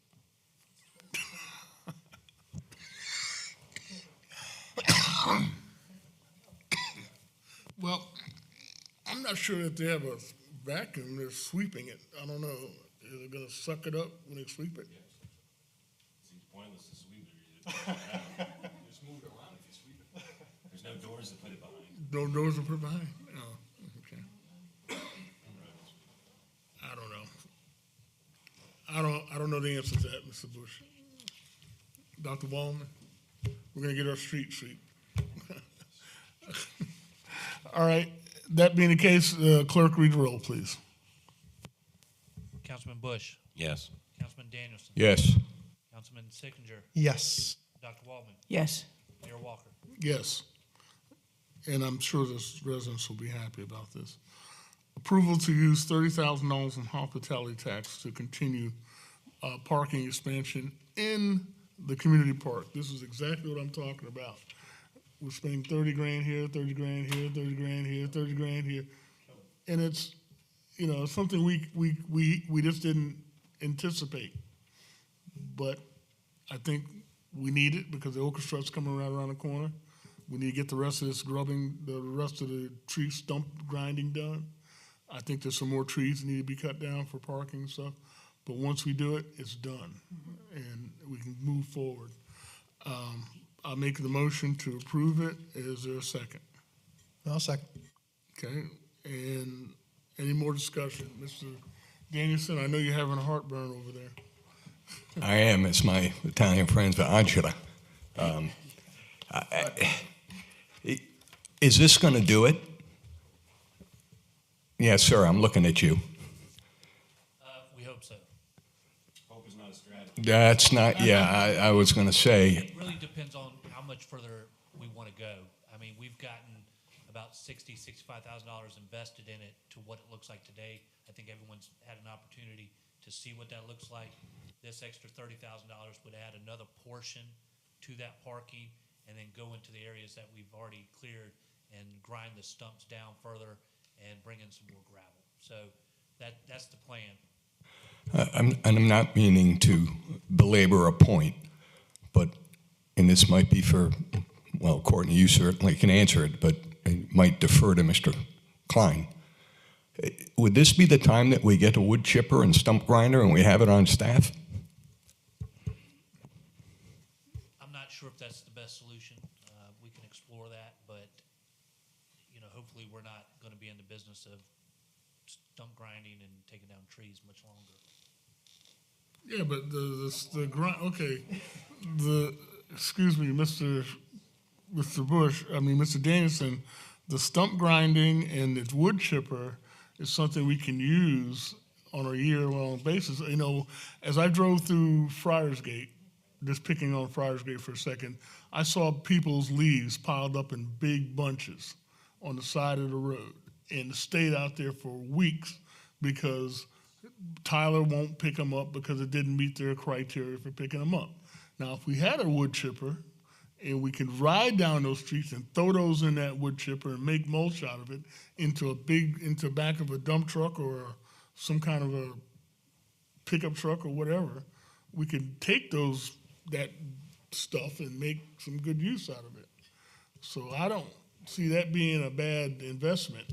I mean, I know we're not in the business of stump grinding and wood chipping, but all those piles of leaves I see on the side of the road, and as I drive through and I got code enforcement to write abatement notices on them, I think it'd be a good investment. I don't know, y'all. Yeah. You know, I don't know.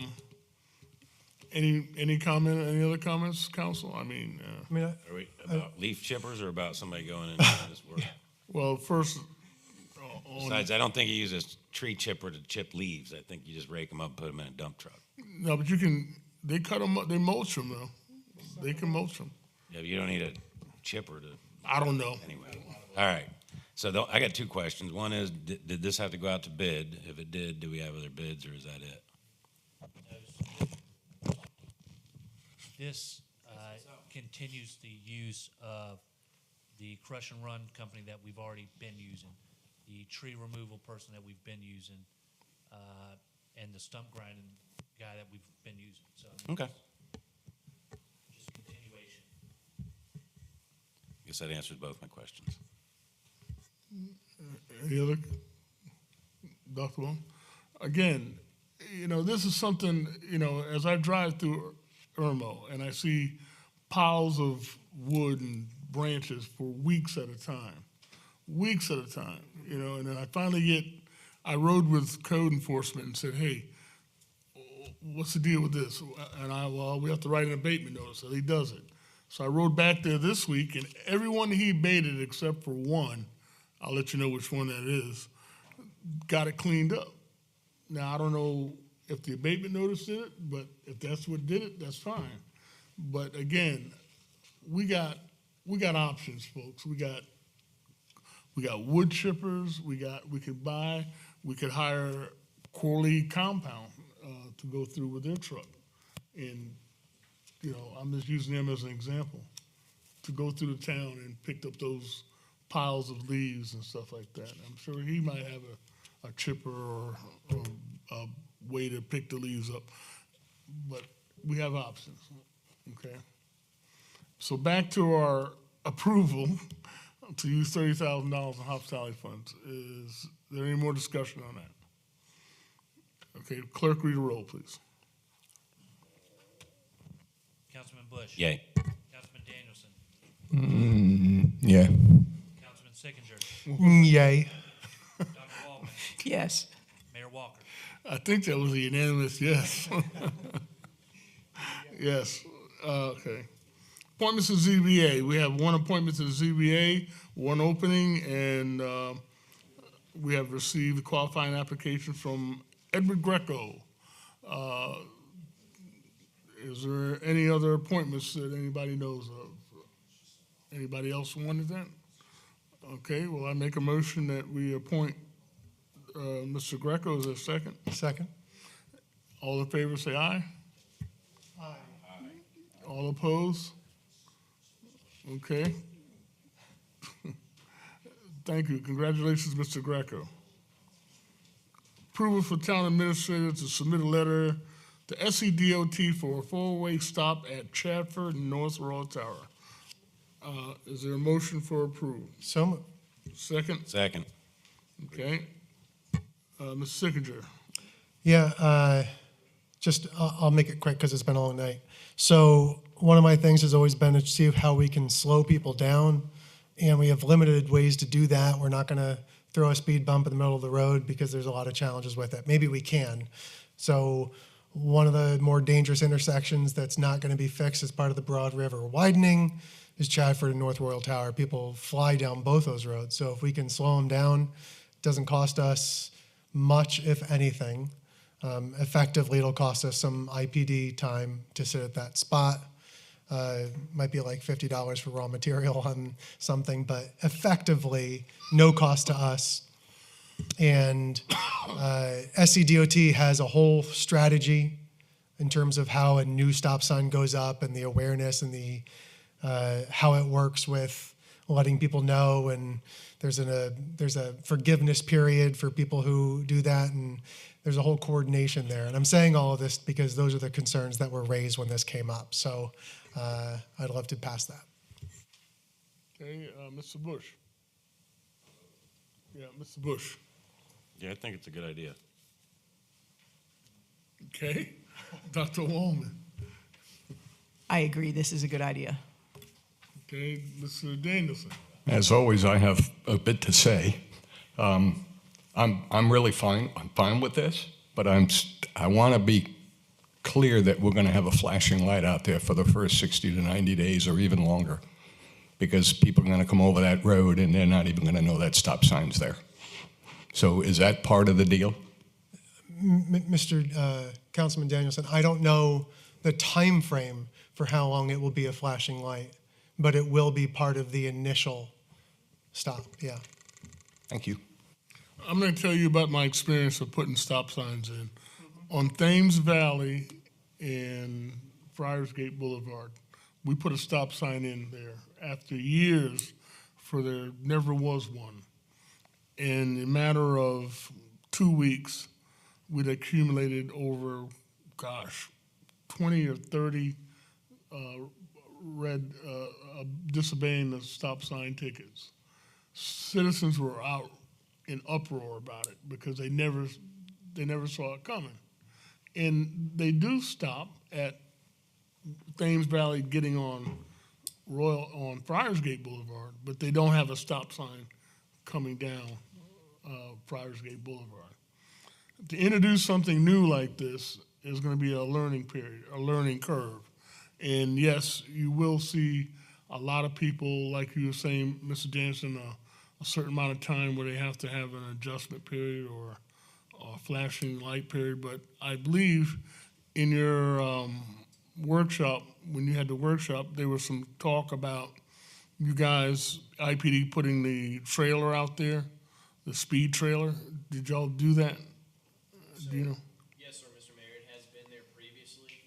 It's not currently in that location, but we move it every 2 weeks. Yeah, did you have some statistics from that road as far as speeding? Chief Dale would have that data. I don't have it with me this evening. Okay. All right, that being the case, I just don't, what you're trying to do is slow people down on Royal Tower. Is that correct? Not on Chatford. Among other things, sure. Okay, so Royal Tower, slowing them down on Royal Tower, which you're saying that stop sign there would slow people down from. Well, Mr. Mayor, I'm not a physics professor. No, I don't. But when someone comes to a stop, generally they do slow down. Sorry. They do. They do. Normally. So, right. And yeah, I mean, you set me up for that. And then I do want to follow up with one other thing, which is there's particular social media groups that are very vocal in their disapproval of almost everything they can find in negativity. In this particular item, it was overwhelmingly, something like 90-something% were in favor. Putting a stop sign? Putting a stop sign there, yeah. Okay. But okay, and that's just, you're gonna get some people not realizing it's there, it's gonna cause some headaches, and after 90 days, IPD will be writing tickets, right? That's correct, sir. Okay, so just be prepared. I'm ready. Okay. Any other comments? See none, clerk read the roll, please. Councilman Bush. Oh, by the way, this is a letter you're writing. You're not sure that they'll grant it, does it? That's right. Yeah. Councilman Bush. Yay. Councilman Daniels. Yay. Councilman Sickinger. Yes. Dr. Waldman. Yes. Mayor Walker. Yes. Thank you very much for a great council meeting. We have a couple more items to talk about, but before we go on, I'd like to give the citizens an opportunity to address council on anything you heard about tonight. Corley compound, anybody want to talk about something? If anybody has any things they would like to add to what we talked about tonight. I have a question. There you go. Give us your name and your address. My name is Tommy Trong, and 213 Stone Say, Columbia, just right there at the dam. Earlier, when I heard y'all talk about the budget of the contractor that y'all got a bid for $146,000 of debris clearing on phase one, do y'all accept small business people like myself, or on just big corporation on these jobs? We do. So can I put a bid on for that? Not this particular piece, but we have other stuff. No problem. Coming That's up. my question.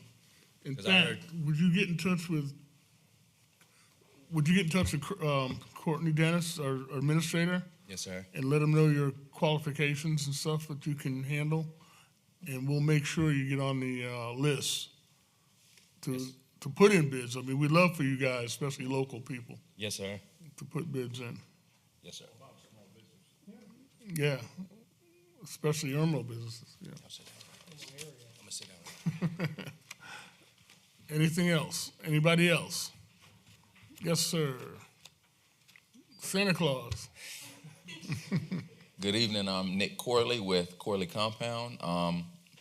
My address is 6046 Bush River Road, also by Lake Murray. And on G, for the tree removal, stump grinding, Corley Compound can also help with that as well. Any kind of debris removal you were talking about that's left on the side of the streets, Corley Compound can help with all that. Could you grind up the leaves and the branches and stuff like that? Yes, sir. Mulch it up. I think that'll be a great idea. And if there was a designated spot to be able to dump the mulch, leaves, limbs that we mulched, that would also be a good idea. It brings up wit. Is that something you can use? Or spreading it around town. Mulch? Right now, we're taking all the stuff like grass clippings and tree limbs and stuff to Lexington County. They're running them through a grinder. That's how you do it. And then composting them, and then they give it back to the community.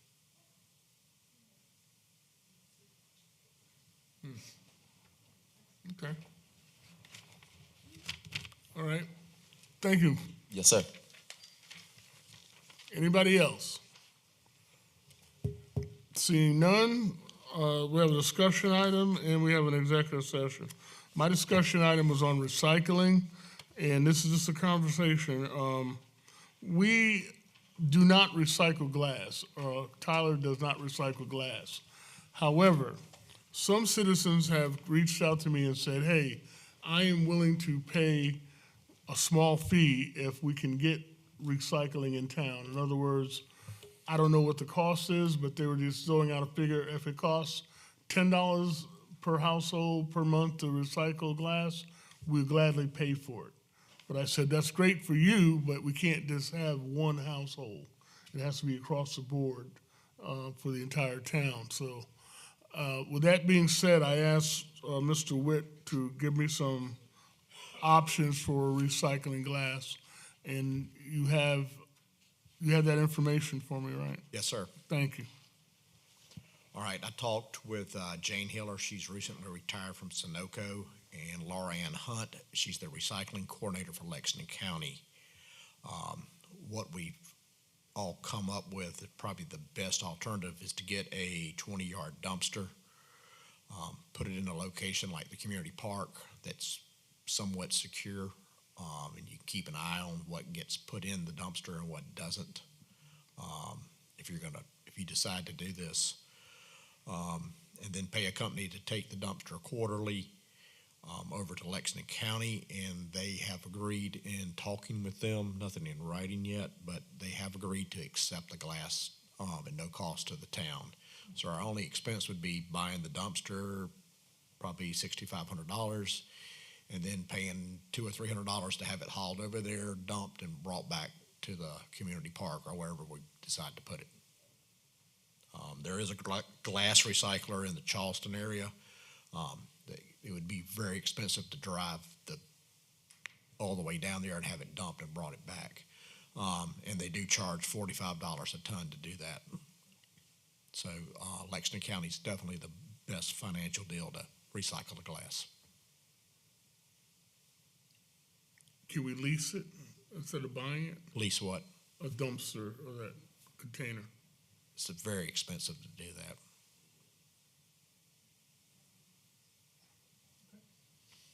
I'm not putting a dumpster in the community park. Well, for glass, I'm saying. For anything. Okay. You've got a beautiful park, you want to trash it up with a dumpster. I just was thinking of a place where we could put it that's easily accessible. On the corner of Lake Murray and Woodrow.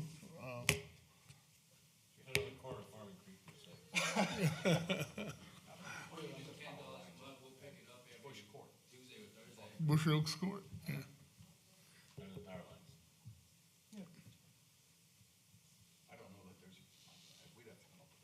We have to come up with a location, but we have options. How much do you think that will cost? You said $6,500? For the container, and then, I would say it probably needs to be emptied quarterly, but don't know how much glass is going to get in there until you put it out there and see what happens. And it doesn't have to be sorted, it can be all colored glass. It's, yes, correct. It doesn't have to be sorted. So roughly 6,500 by, what is it, 5,000 houses we have? 5,000 residents, right? 65 divided by 5,000. That's $1.30, roughly $1.30 extra. Can I ask with a question? Yes, sir. So does Lexington actually recycle this glass, or do they just dump it in the landfill? No, it's being recycled there. They're building a bigger facility to store the glass, because the problem is, once it's at the facility, having it hauled off. So now the glass recyclers have a tough time getting them there to actually get it out of there. So they're building a bigger facility where they can hang on to it for longer periods of time and store bigger amounts of it. So not quite recycling, but kind of. Yeah, it's getting there eventually, but it's going to store it until they're going to store it until they can twist a recycler. I know that in the arm to past get there it. was a problem with having different colors, brown, green, and clear mixed, but Yep. they must have a way to deal with that now. Well, they're sorting it either at the recycler or at the landfill, one or the other. I'm not sure which way they do it. My assumption is it's going to the recycler. The money in recycling glass is made off of the clear glass, not the colored glass. Right. So, and then also I'm worried about a metal dumpster. When they wing the bottle over there, it's going to smash it and nobody's going to sort that. No, it'll still get sorted. Because the particles? That's what I'm wondering. No, as long as you're not getting little shards of it, like when you put it in a trash truck where it gets crushed. If it got broken in half, you're still fine.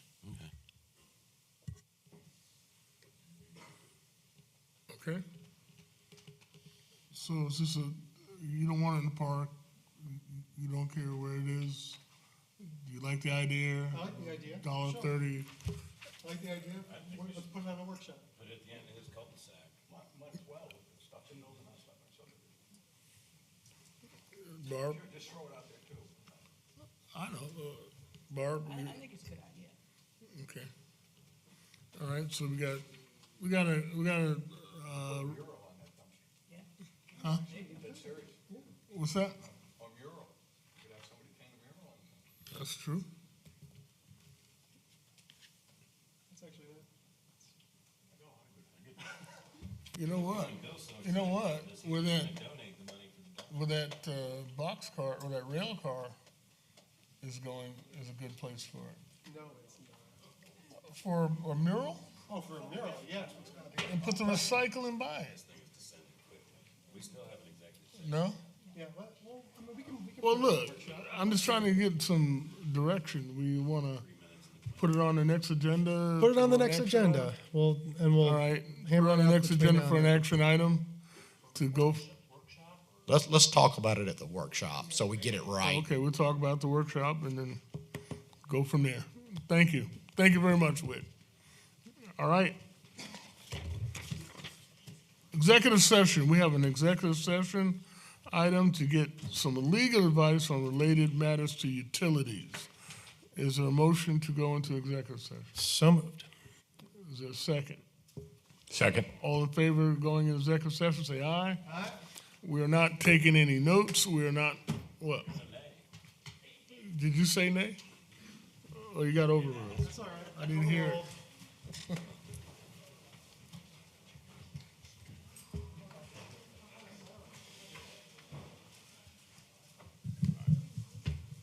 So, you come back and Courtney?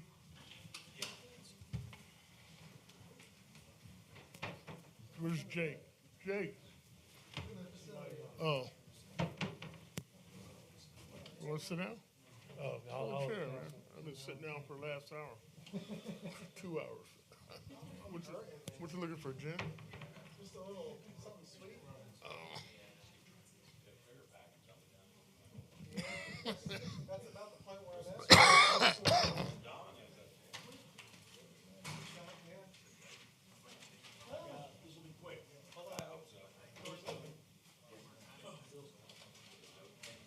You want a piece of candy?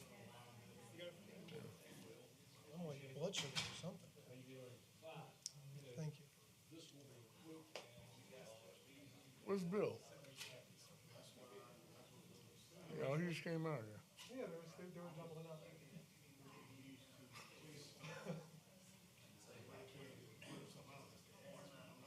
You gotta let me know when you leave, man, so I can say, okay, you're excused. I was about to, but you jumped right into the next thing, so I didn't want to interrupt you and say, point of personal privilege.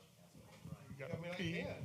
You gotta pee. I can do a point of personal Point of personal privilege, you gotta pee. Point of personal privilege, PPP. My mic's on. Got a PPP.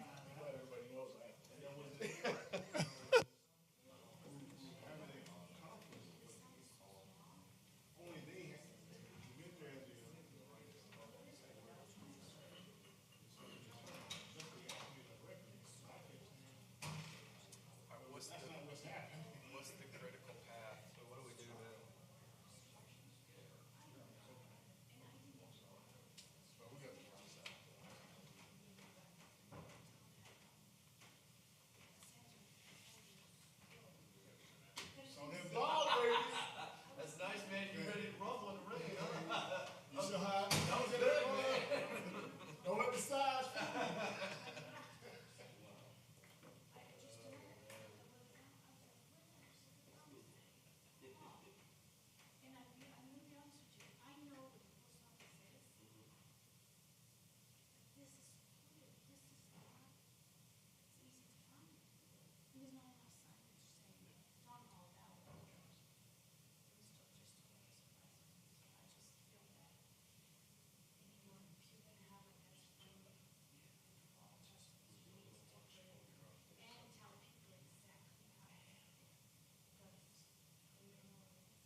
use your sign.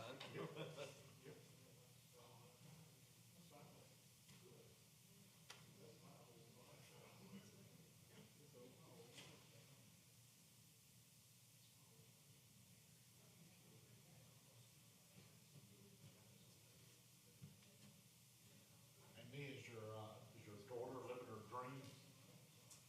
She's adjusting. Andrew's not. Let me show you the picture. No, Andrew's not happy. They just go off to college? Oh. Hers, both of our kids did. Oh, really? He's at Clemson, right? No. He's at Citadel. Oh, let me see it, man. Well, he had to know what was coming. I don't know what he expected. You didn't tell me he's gonna be wearing a wool coat in 90-degree weather, man?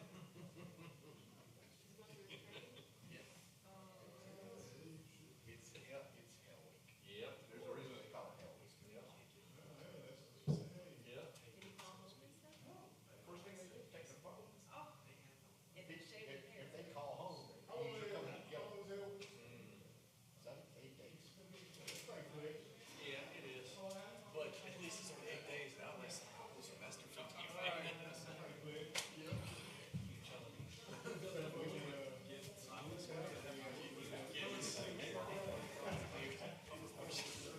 We are,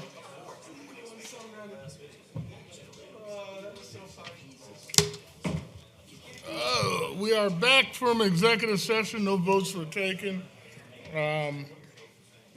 Is there a motion to come back from executive session? So moved. Is there a second? Second. All in favor say aye. Aye. Aye. Okay. Seeing no other business, is there a motion for adjournment? So moved. Is there a second? Second. All in favor say aye. Aye. Meeting adjourned. Oh, like the old days.